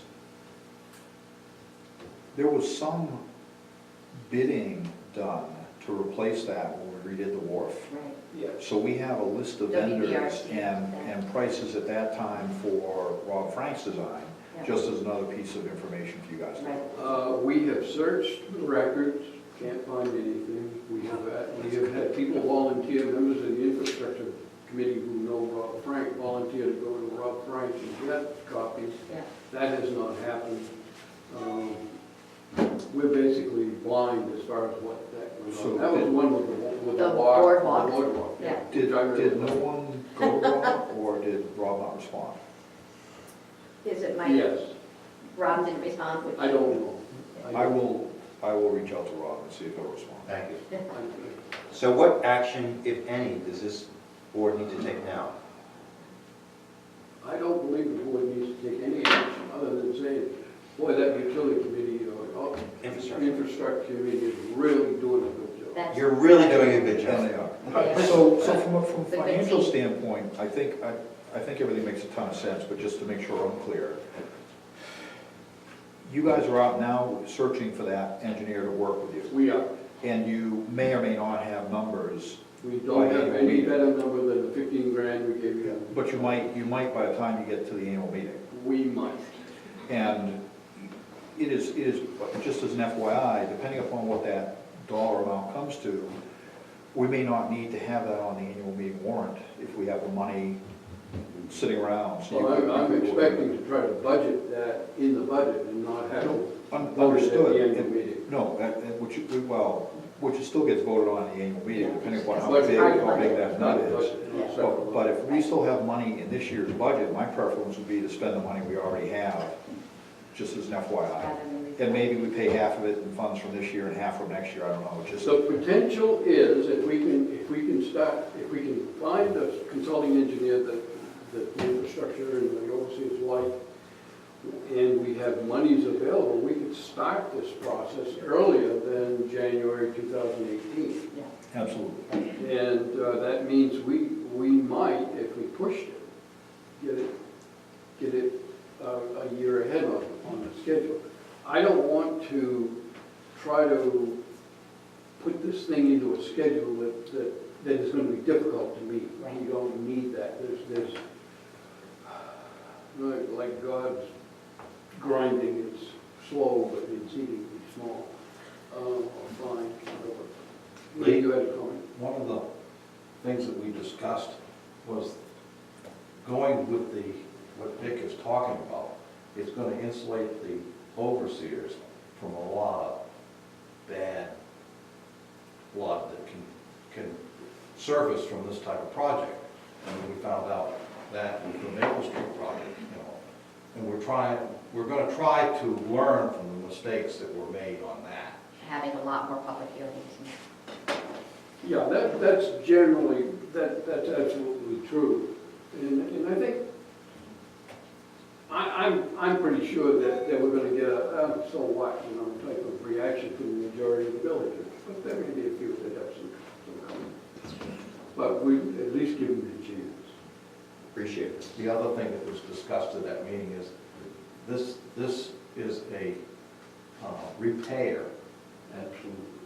This is not, Ooh, he's learning the politics. It is not a reconstruction, it is not a replacement, it is a repair because of different code issues and that type of thing.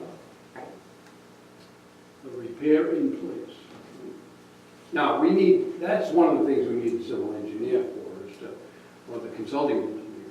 Now, we have two potential candidates. Dario, who has done a lot of work in the village, has done some great work. They designed Maple Street, they did the sewer outfall, they did several other things. The other one is the Pinnacle Engineering, who did the report on the seawall. And I think he's done the evaluation of the wharf as well down there. So he's familiar with what we have. He's somewhat familiar with the village, because so is Dario. I'm on the hook to contact some people, get some ideas of what their costs are going to be and what they can do.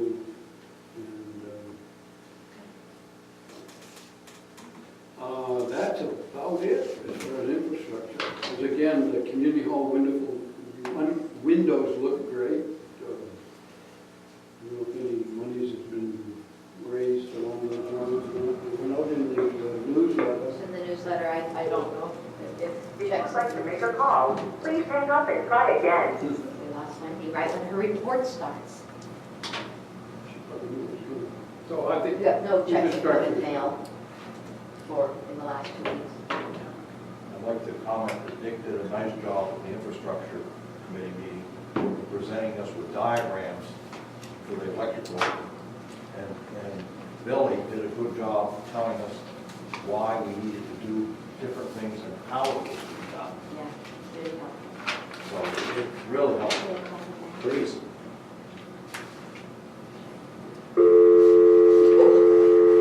Hello. Why is it that she can hear us so well, but John Olson can't? She has better A ears. discussion for another time.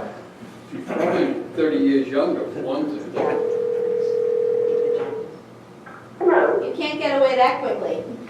I don't know why it's not, but thanks for calling back. We know how to find you. Well, that takes us to the safety committee, which is Wendy, who is on the phone. Wendy, you sent around a list of items regarding an update, and I didn't know if you wanted to work off of those or how you want to handle your update since you're on the phone. Yeah, so I'll just briefly go through some of those updates. So, and it's pretty simple. So we have, we're working on getting the lifeguards that we had last year back. So they've indicated the interest in coming back. So we're working on that. We've identified candidates for the summer police position. We've already screened him through the regular phone calls. We're hoping to actually interview him the week of May 22nd, and assuming the meeting goes well, the committee will be making recommendations to the overseers at the June meeting to, as you know, hire a summer policeman. The other thing, I told the safety committee that the overseers the table extending the parking pad for handicap parking, and they said that they really recommend that the overseers that FCC purchase some movable handicap parking placards that could be placed in the appropriate locations to reserve handicap parking during NBC and other village events. During the May, the safety committee is going to have a get-together in May, again, sometime during the week of May 22nd. And we're going to look at some of the other options for slowing down speed traffic in the village, so we may come back at the June meeting with some additional recommendations. And then the final thing is that you all know Dennis Lang is moving at the time to the safety committee, so we will be looking to add at least one more person to the safety committee. Chances are someone who is year-round. Any questions? Do you know how much those placards cost, those handicap parking placards that you referred to? You know, so, I don't know, $65. I did a Google search on it, so there are a number of different types that we can look for, so that might be something that, you know, Bill or Amy might want to look at, see what's appropriate for the locations that we have. Bill has his hand raised. Bill? We have two, We have two all already. set up, but nobody ever uses them. No one ever used it. Okay? So just saved us $120. Well, then more than that. Thank you. Okay, so we can check that one off. Paul? Sorry. Wendy, what's your position on the doggy bags, doggy waste bags? Do you have a position on that? I think it bundle up with the whole trash issue and the community, so I can actually, bring that to the safety committee. I think that the basic issue is where people are going to throw it out and how are we going to get the trash collected, and are we going to have people, dumping trash and receptacles. So I think it's more than just the bags. I think it's an issue of what do we do with it afterwards. Right, I agree. Lee? I was gonna bring it up now, but since we're on the doggy poop thing, I had a question asked of me. Apparently, there are people that are taking their dogs out and letting them poop on somebody else's property. And I was asked, do we have any ordinances to deal with that? And I said, well, I couldn't remember whether we did or didn't, and I would ask the board. Well, actually, just yesterday, the governance committee was addressing this very issue. Judy, you want to? We've had a dog ordinance, poop scooper ordinance in place for approximately 15 years. And so yes, the answer is it is a violation of a local ordinance. The governance committee met yesterday and has revised that ordinance because it was not good in that it didn't have a consequence. Now it has, we're going to be recommending to the board that the consequence be identified as, and Vicky's done this work, that violators shall be subject to a fine imposed by the village overseers of $25 per incident with a maximum of $500 per year. Obviously, you need a fine that inspires compliance, which is why we're recommending that.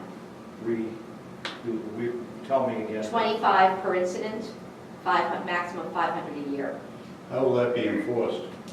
The overseers have the power to impose it, so the village agent or cop, village cop, will bring notice, will write a warning, just like to the person that violated a local ordinance. The sheriff can do it as well, and bring that person to us, and we would have to vote, yes, John Smith needs to, he's been demonstrated to have violated the ordinance, $25 this time, $25 next time. Hopefully, we'll never have to do it because we are all friends and neighbors. Why is there a maximum on that? I mean, if I get caught 20 times, then it becomes free. This is another matter, this is a governance committee matter. We've strayed a little bit from safety. Are there other questions regarding safety committee update? Wendy, thank you very much for giving us that preview so concisely in your email. I'm happy to do it. And we look forward to potentially meeting our new police officer this summer. That would be a wonderful thing. Town liaison, Paul? Okay, there's been 2 selectmen's meetings since our last meeting. A couple of advisory things, informational things they mentioned. The Saturday Cove Bridge has a crack in the footing. And they're trying to reconcile that. I guess it's still under warranty. They're hopeful that it's still under warranty. I don't know how serious it is, but it's significant because it's been observed. Street sweeping is scheduled to start next week. And the top coat for the asphalting of C Street and Shore Road should happen sometime before Memorial Day. Ultimately, that's their goal, but if they get short, they'll try to do it before the 4th.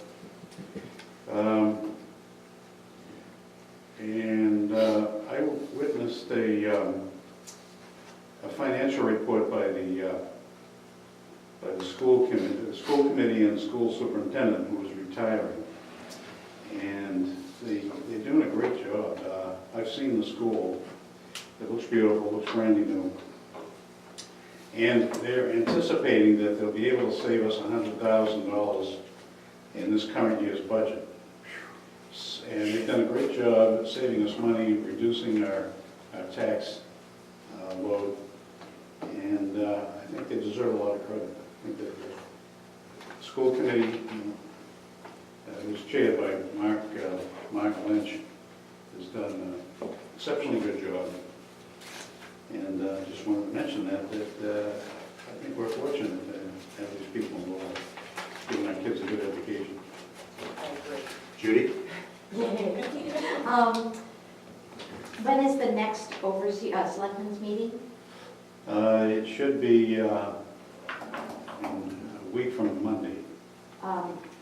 Because Tim mentioned yesterday during our governance meeting that Denise Lindahl, who has served the community for, 15 years She's at going to be least, resigning. that she's not running again. And I would like us at her last selectman meeting to recognize that by way of a letter from us all, thanking her for her years of service to the community. Great idea. Or even, because I'm a girl, flowers. But I would want to, it's Timmy actually who suggested, who told us about this, and I think she really has been a big part of the knitting that has been done so effectively in the last 15 years. Good idea. I know Denise real well, and I'd be in favor of buying flowers. And chocolates. I think flowers would stun everybody, and it's a perfect choice.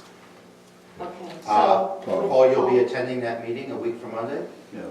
I don't know when her scheduled conclusion is. About the annual meeting. Yeah, Huh? The election is the 1st or 2nd of June, and their annual meeting is, I don't have the calendar in front of me, the following Monday. So sooner rather than later. Oh, this would be that will be the last selectmen's meeting before the town election. So that's the Which? time. The Week from 22nd. A week from Monday. The 22nd would be her last. So how would we make sure this happens? John, would you write a letter of commendation? I will, and Paul, I'll have a letter here in the office. We'll triangulate, Amy, you and I, and you can get flowers and give us an invoice or something like that, and we'll pay you back. Maybe we can pick some of those pretty yellow flowers that are all over the lawn. Oh, I have a lot in front of my house. You may have to Or I was going to actually not impose upon Paul to buy them and impose instead on Amy get. to. Sure, however it happens. She knows, but I don't know, I just imagine you know where you can get cut flowers from a florist here. Oh, yeah. They should end up with Paul by the 22nd. Yes, Bill? And she has very good taste because the utilities have had her get flowers for a colleague that retired. Thank you. They were really beautiful. We don't want to do chocolates? I think I might get a few of them. All right. You had those in. Huh? This, John? Lee? this emphasizes the importance of Paul's job in relationship to going to the town, like we discussed in previous Right. sessions. Right. It's precisely the type of knitting that is so valuable that you do. Does that mean I have to buy the flowers and the... No, it sounds like it's happening. We'll get them to, as long as you coordinate the getting of them. Are we getting chocolates? No, no, Just flowers. no. I'll buy you Just chocolates. flowers. All right. I'll buy you chocolates. I'll accept. Anything else in town liaison? That's all I got. Utility committee? We met on Friday, the systems are running Saturday, today's Sunday. When the meeting finishes, it'll be Monday. And we're getting boring, but our system is running really, really well, we have no violations. All the meters are in, a few, Yeah, not all few- over in, yeah, essentially they're all in. pretty much. Um, Repairs and things. to do. And that has gone smoothly. No. The, not having the office available for these people, they get frustrated. It's like there were some people that were supposed to be in here Friday to do some application work, and they were very upset that the office was closed. You know, so it's basically just been a communication kind Right. of thing, but everything else seems to be going. Lee? Would it help that when you put the note out on the door that says you're not going to be here, that you add a explanation that says if you have any requests for meters, put a note in the box out here. Or about having called Paul. That's a very good suggestion. We have that nice box that that Dick made, said, please leave notes here and someone will get back to you if they can. Then it won't be a wasted trip for them. Right. And that's, I think when we agreed to roll the hours back, when we hired Amy, we agreed to be flexible, and if it didn't work, we have budgeted for more hours. We just want our citizens not to be rolling their eyes and mad at us. That's the goal, so. Yeah, I'm relying upon you, Amy, to tell us when you're getting yelled at because you're not available, we need to make you more available. And Dick McElhaney was making this point at the utilities meeting that the phone, because we have compressed our our access, the phone is a constant during those compressed hours. So it may be cutting into the other regular office work. But for instance, we have our utility bills scheduled to be in the mail Monday. I don't know if they will actually be in the mail on Monday. Right? So we need to be eyes open on this, I think.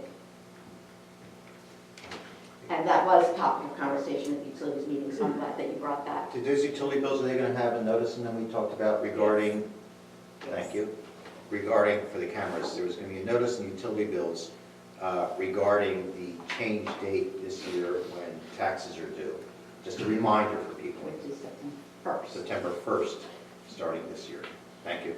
The most substantial thing we dealt with was the fire hydrant, which we talked about a little bit earlier. We have engaged Durago to do the PSI, the testing to see if indeed the pressure in the line is what we think it is.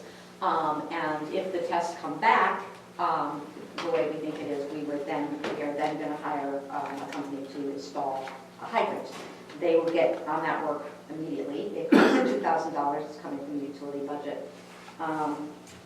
What does the installation and the engineering? Or? No, that's just the engineering. That's just the testing. Our off the top number that we were working with on Saturday morning is $7,000 for the installation. We are thinking of Dean Brown as the right person to do that, but we don't have a bid from him. The place that we're... But that money is utility money. Right. Right. Because we're not asking you to approve that money. Steve has a question.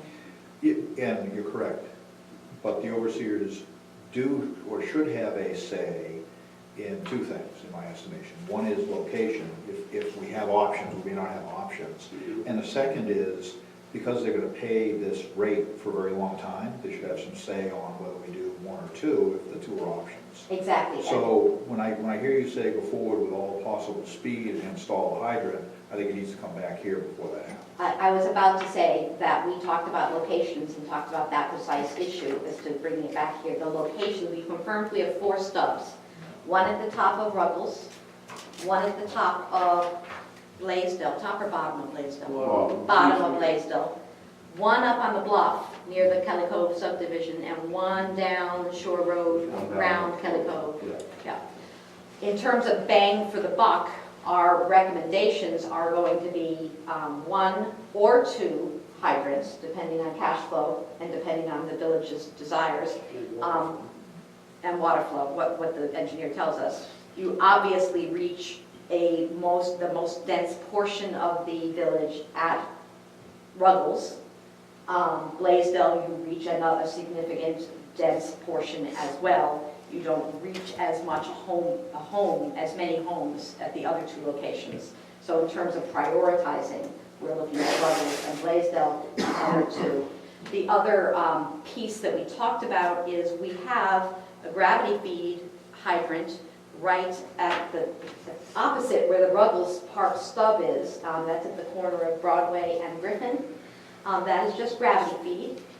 And we're concerned about in the turmoil of fire protection activity, the risk of cross connections.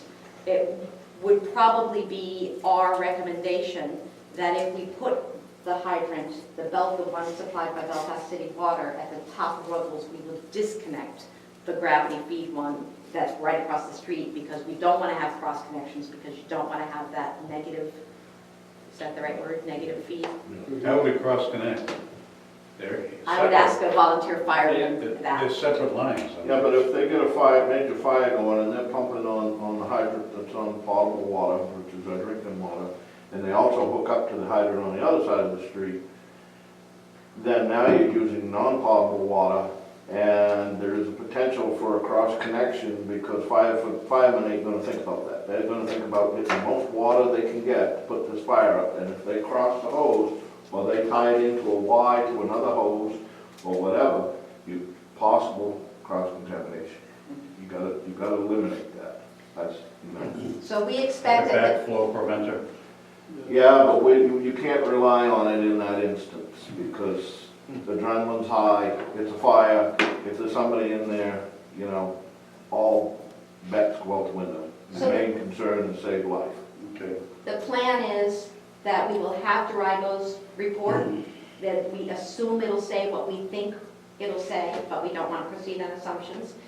We'll be coming back here in June to report that outcome and tell you the utilities recommendations as to number of hydrants, cost of hydrants, and location of hydrants.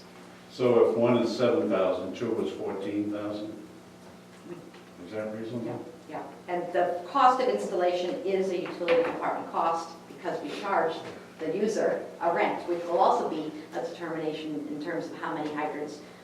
If we don't have a person who wants to pay for 2 new hydrants for rent, then we might not spend the money to put in 2 new hydrants. If we can. So I don't think we need any action with regard to that. That was where we had, and I always have to look to Dick and Wendy to see, I always forget stuff. So what? And Judy, if everything proceeded according to process so far, this could occur this summer? Depending on Dean's schedule, assuming we hire Dean. We understood he was traveling somewhere, but we did talk about the disruption to Broadway. Obviously, there's not. So maybe it's a fall item. Yeah, it's not digging up Broadway, but if we put it at Red. We don't know that. Yeah. So we did talk about that as well. It might not be till September. It depends on what is involved. Thank you. It would be better as a fall project. What did we talk about anything else? I don't think so. I just need a clarification while you're sitting here. The hydrant, you pay the rental on the hydrant, okay? Rick always says when I work on a hydrant, I should be charging the village, not the utilities. The utilities, my view is the utilities owns the hydrant, Okay. and we collect income off the hydrant. We need to have that discussion with the utilities, I because will. it's been an ongoing star. Okay, Okay. all right. Okay. And Thank you for thank you for clarification. bringing that to our attention. Anything else in Utility Committee? Then Governance Committee, it stays with Ms. Metcalf. All right, so we had a meeting yesterday,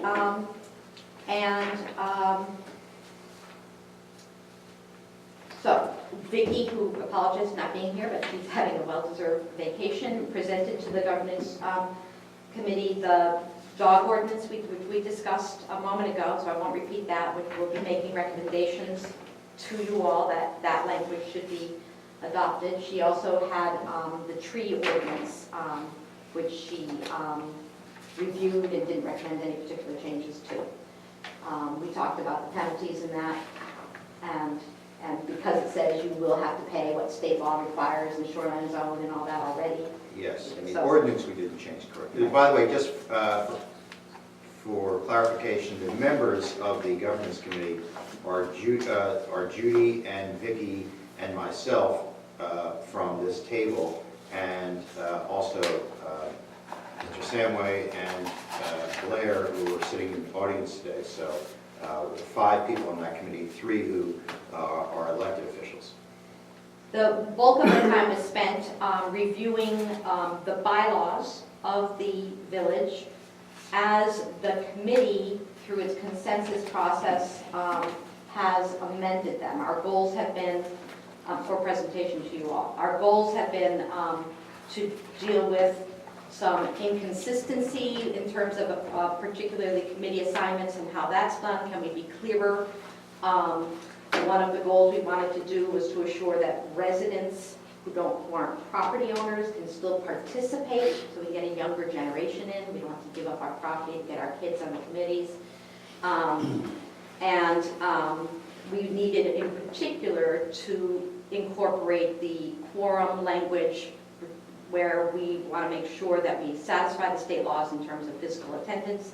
The old bylaws were silent really in defining what a quorum was, and we've clarified that. The most substantial change that we are making recommendations to you all on, and you don't see it yet because we still have to do some wordsmithing, is that we are recommending that the bylaws be amended so that each elected official serve a 3-year term. It's not a term limit, but instead of being elected for a 1-year term each year, when you are elected, you will serve a 3-year term. We anticipate that that will allow that learning curve for the newly elected overseers to bear fruit. Vicki, in particular, describes her process as the first year listening, the second year questioning, and the third year she feels she's really hit her stride. And that's what we want. That's good. We also felt that we got feedback from Blair, from the nominating committee perspective about will that inspire or discourage people who run, and he didn't feel that that was a net benefit or gain in that process. So the drafts that we will be showing you in June will reflect that type of thing, but we wanted your feedback as to the 3-year. The process by which that would be implemented is a warrant article. And so I'd like Tim to describe for us how he envisions that working. I will sit up. Thank you, Tim. The two things, one was, today, we're gonna do 3 months, today, June, and July. Today, we wanted to present to the overseers the idea of the overseers and the 3 officers. We're including the president, the treasurer, and the clerk. They have 3-year terms. And so we're presenting it to you today. There's no action, just to ask questions and think about it. That at the June meeting, there will be a draft of the overseer, the bylaws that will list the changes. And at that June meeting, we'll be soliciting the overseers for suggesting changes, whatever you thought about the pluses and minuses of the 3-year term, because that's the major change. A lot of as Judy said, a lot of the rest of it is some cosmetic and grammatical changes. So at the June meeting, we'll be asking the overseers for some input, and there may or may not be some changes. At the July meeting, there'll be a public hearing, and at that public hearing, the posted public hearing, that both the overseers and whoever attends has the opportunity to make comments or whatever, and there still can be changes, additions, subtractions in the language to the bylaws. After that meeting, there'll be a final draft. It has to be posted and circulated prior to the August meeting, and at the August meeting, it would be warrant article number such and such, and it would say, are you in favor of, the bylaws that have been circulated? They'll be obviously there, but they'll have been posted, and it's basically a yes or no reply, and it can be by hand, voice, or secret ballot. So that's the process, but the major part is asking for the voters to approve changing. We'll still have elections every year, and the initial thought is that this is just in year 2018, instead of having the elections for 10 people for 1-year terms, you would have 2 overseers, and I'm just going to say this, and the president would be elected for 3-year terms. The second part of that election would be the other 5 overseers and the clerk and the treasurer to be elected for 1-year terms. In 2019, you would take 2 more overseers and 1 more office and do 3-year terms, and then in the last year, in 2020, you'd have to have 3 overseers and 1 officer, so that once you completed that cycle, that every year at the annual meeting, you would be presenting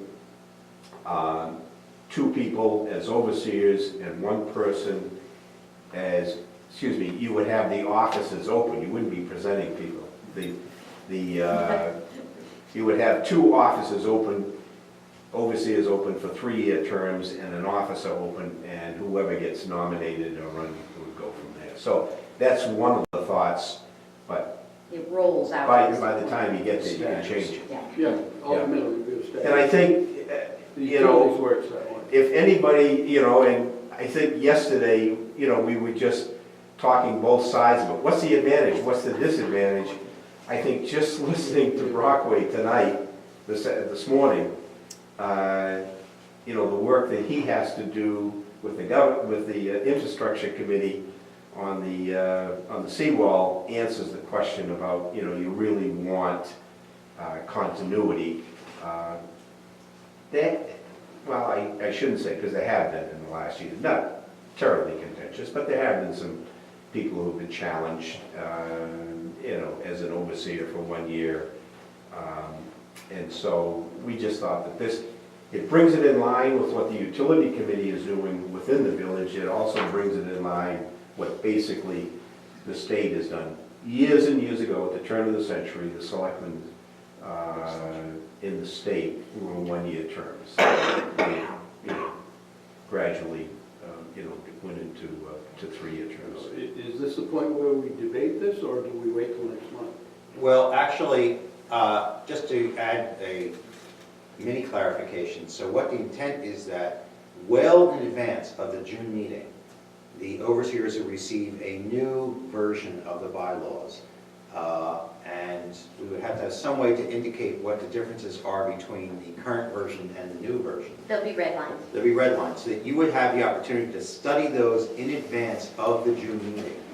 And that would be the meeting, I think, where we would actually be discussing particulars. Our view was that if in presenting this to you, there was a table full of people saying, 3-year term, I'm not doing that. It's 1 year, that's it. Renewed each year, then we wouldn't go any further. But I'm not hearing that. I hear Paul saying that's a good idea. I like the idea. So that's how far we've gotten our work. We had hoped to have the actual draft for you, but it takes time to get the language right, and we're close to getting the language where we feel we can present it to you. But not necessarily, I know enough not to debate you, but I would be, You're gonna win. I would be interested, in your first reaction. Me, my comment? See, 2 comments. Number 1 is that I believe that's in conflict with our charter, where our charter says shall be elected annually. no, it doesn't say that, okay, because I have it in there. Okay. What So, I the mean, charter says is that you will have annual elections. We did, that's where we started, Right. was can we even do this? Right.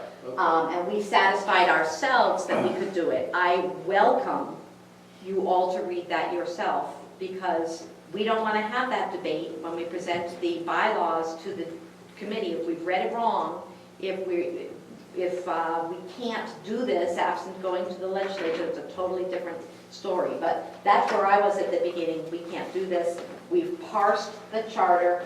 John did a good job of looking at the charter itself. Tim has done a really good job of looking at it. And we have persuaded ourselves that this is consistent with the mandates, not inconsistent with the mandates. Okay. My second point is that I have kind of viewed this as like a Supreme Court point. You are there until you decide to retire or resign. I mean, who have you ever seen that wasn't reelected as an overseer Well, if they wanted? We're not going to go that publicly, but Hope springs eternal. it has in the last 10 or 15 years. We've had I think there is also, I personally believe, that there is some value in putting in front of regularly the residents a list of the overseers, and after each person's name is an indication of when their 3-year term is up. Someone can run for 3, 6, 9, 15 years. We haven't, there's no term limits being discussed here, but that people understand that there is an end to a term, and that there is staggering among those terms, so that there is the potential for new blood at all opportunities. Lee? Have you given any thought to, and this is a really long shot that it would ever happen, but if you get somebody in here who's totally inept, totally against somebody that you can't work with, is there a process for getting him out or her? It should be a 2/3 vote Impeachment. for impeachment. Both the charter and the bylaws are silent as to the ability to remove an elected official. We don't have the impeachment rights. We have seen on at least 2 occasions overseers who are getting their way resign. And that's how it has customarily been dealt with, is that obstructive personality. It's the strength of the consensus building process we go through, which reminds that obstructive personality that they're just not getting their way, and when they see that, they leave. I'm thinking of the early 2000, late 1990s. And I would think that whether it's 1 year or 2 or 3 years, the same dynamic exists. I know what you're saying, but it's, we wouldn't vote against you. Oh, Paul? No. Tim, why is it a 3-year cycle? Can you explain that? Because there's one overseer was omitted until the 4th year. Yeah, we can take care of it the first year. And so there's What's a 3 3-year years? cycle to Three correspond to. 3 overseers? And Right, year one, we could elect 3 overseers overseers and and one I would recommend that, actually. Yeah, I Just to do start too. the cycle moving quicker. Yes, I agree. Yeah. I thoroughly endorse the idea of a rotating 3-year cycle. Yeah. It tends to lend a little more certainty. I know I can resign anytime I want to, and just not show up. So. Wendy, any comments or questions? Nope. Sorry to wind you up. That's why we love Wendy and the committee. So then there's one other action, oh, sorry. No, can I just go back because I made a note. The last meeting, when the school principal was here, we had talked about having the June meeting at the school. Did we, talked no, about we having said we a would be in touch regarding a time. Yeah. We did not specify the June meeting, I No, No. no, I just, I have a note here that I should contact him and we'll figure out sometime he wants to maybe have an open house for us in the summer, I think is what makes more sense for Well, us. Amy should know. They are having a barbecue, June 14th at the school. Everybody is welcome. What are the hours at, do you know? I don't know, I'll have to actually get back to you on that one, but, June 14th is a Wednesday. yeah. During school. I just thought that a June meeting there gets the overseers there, the school is open, you take the tour, I mean, you gotta be at the meeting anyway. Our meeting for June is scheduled for the 18th, which is Father's Day. I will contact the principal and ask. And so one more thing on governance, if I can. The governance committee, when they were formed by all of you, took on the task of not just the bylaws and the charter, and these other ordinances, the dog ordinance, the tree ordinance. We looked at the fireworks ordinance. We looked at the fire no burning ordinance. We also committed to look at the zoning ordinance. That was naive of us to take on, in my view, that much. We did not touch the zoning ordinance. We see now that as a consequence of what we have accomplished on the bylaws, that our work in the next 2 months, 3 months in anticipation of the annual meeting needs to be focused on answering the questions about the bylaws changes. We're seeking your indulgence in removing that from the responsibilities we took on ourselves. The new board can decide if an ad hoc governance committee needs to be reformed to address zoning at that time. It may constitute a different body of people, different talents to address that. So we're asking not to do our work.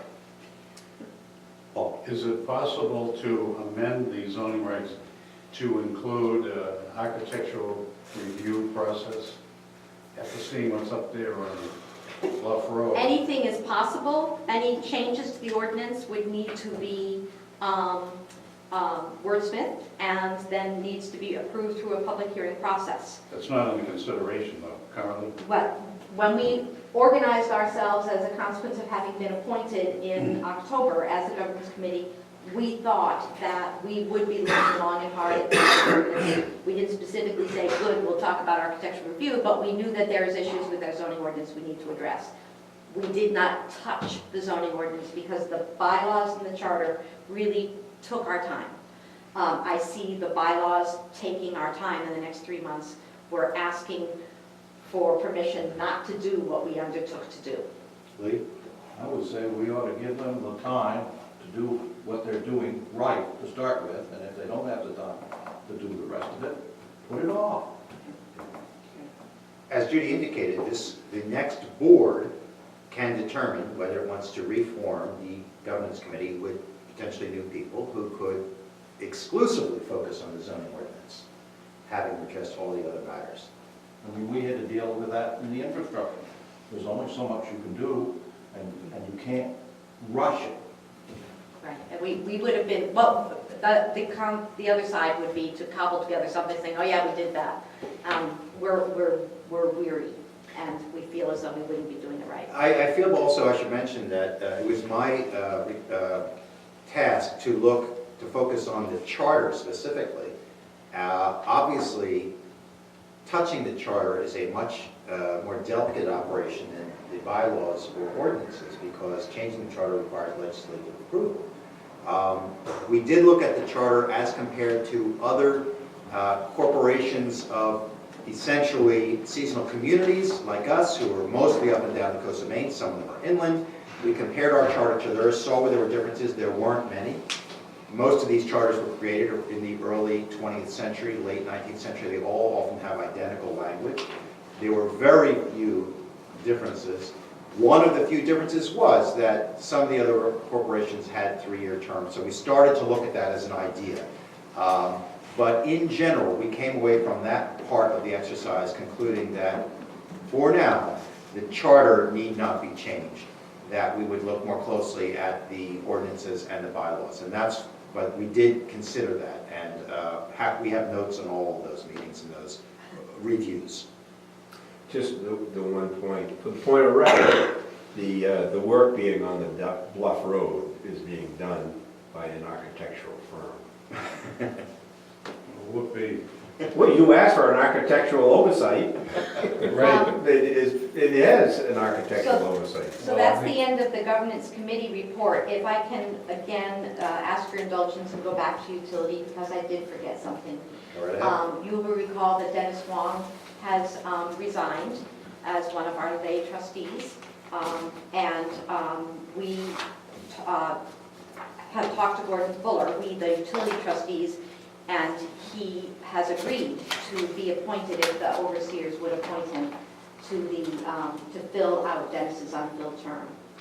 He's he's here year-round, he's retired, so he has time. His background is an employee of DEP, albeit in brownfield management, which I hope we don't have to deal with here, but he brings a science background and as you all know, is one of the nicest people in the world.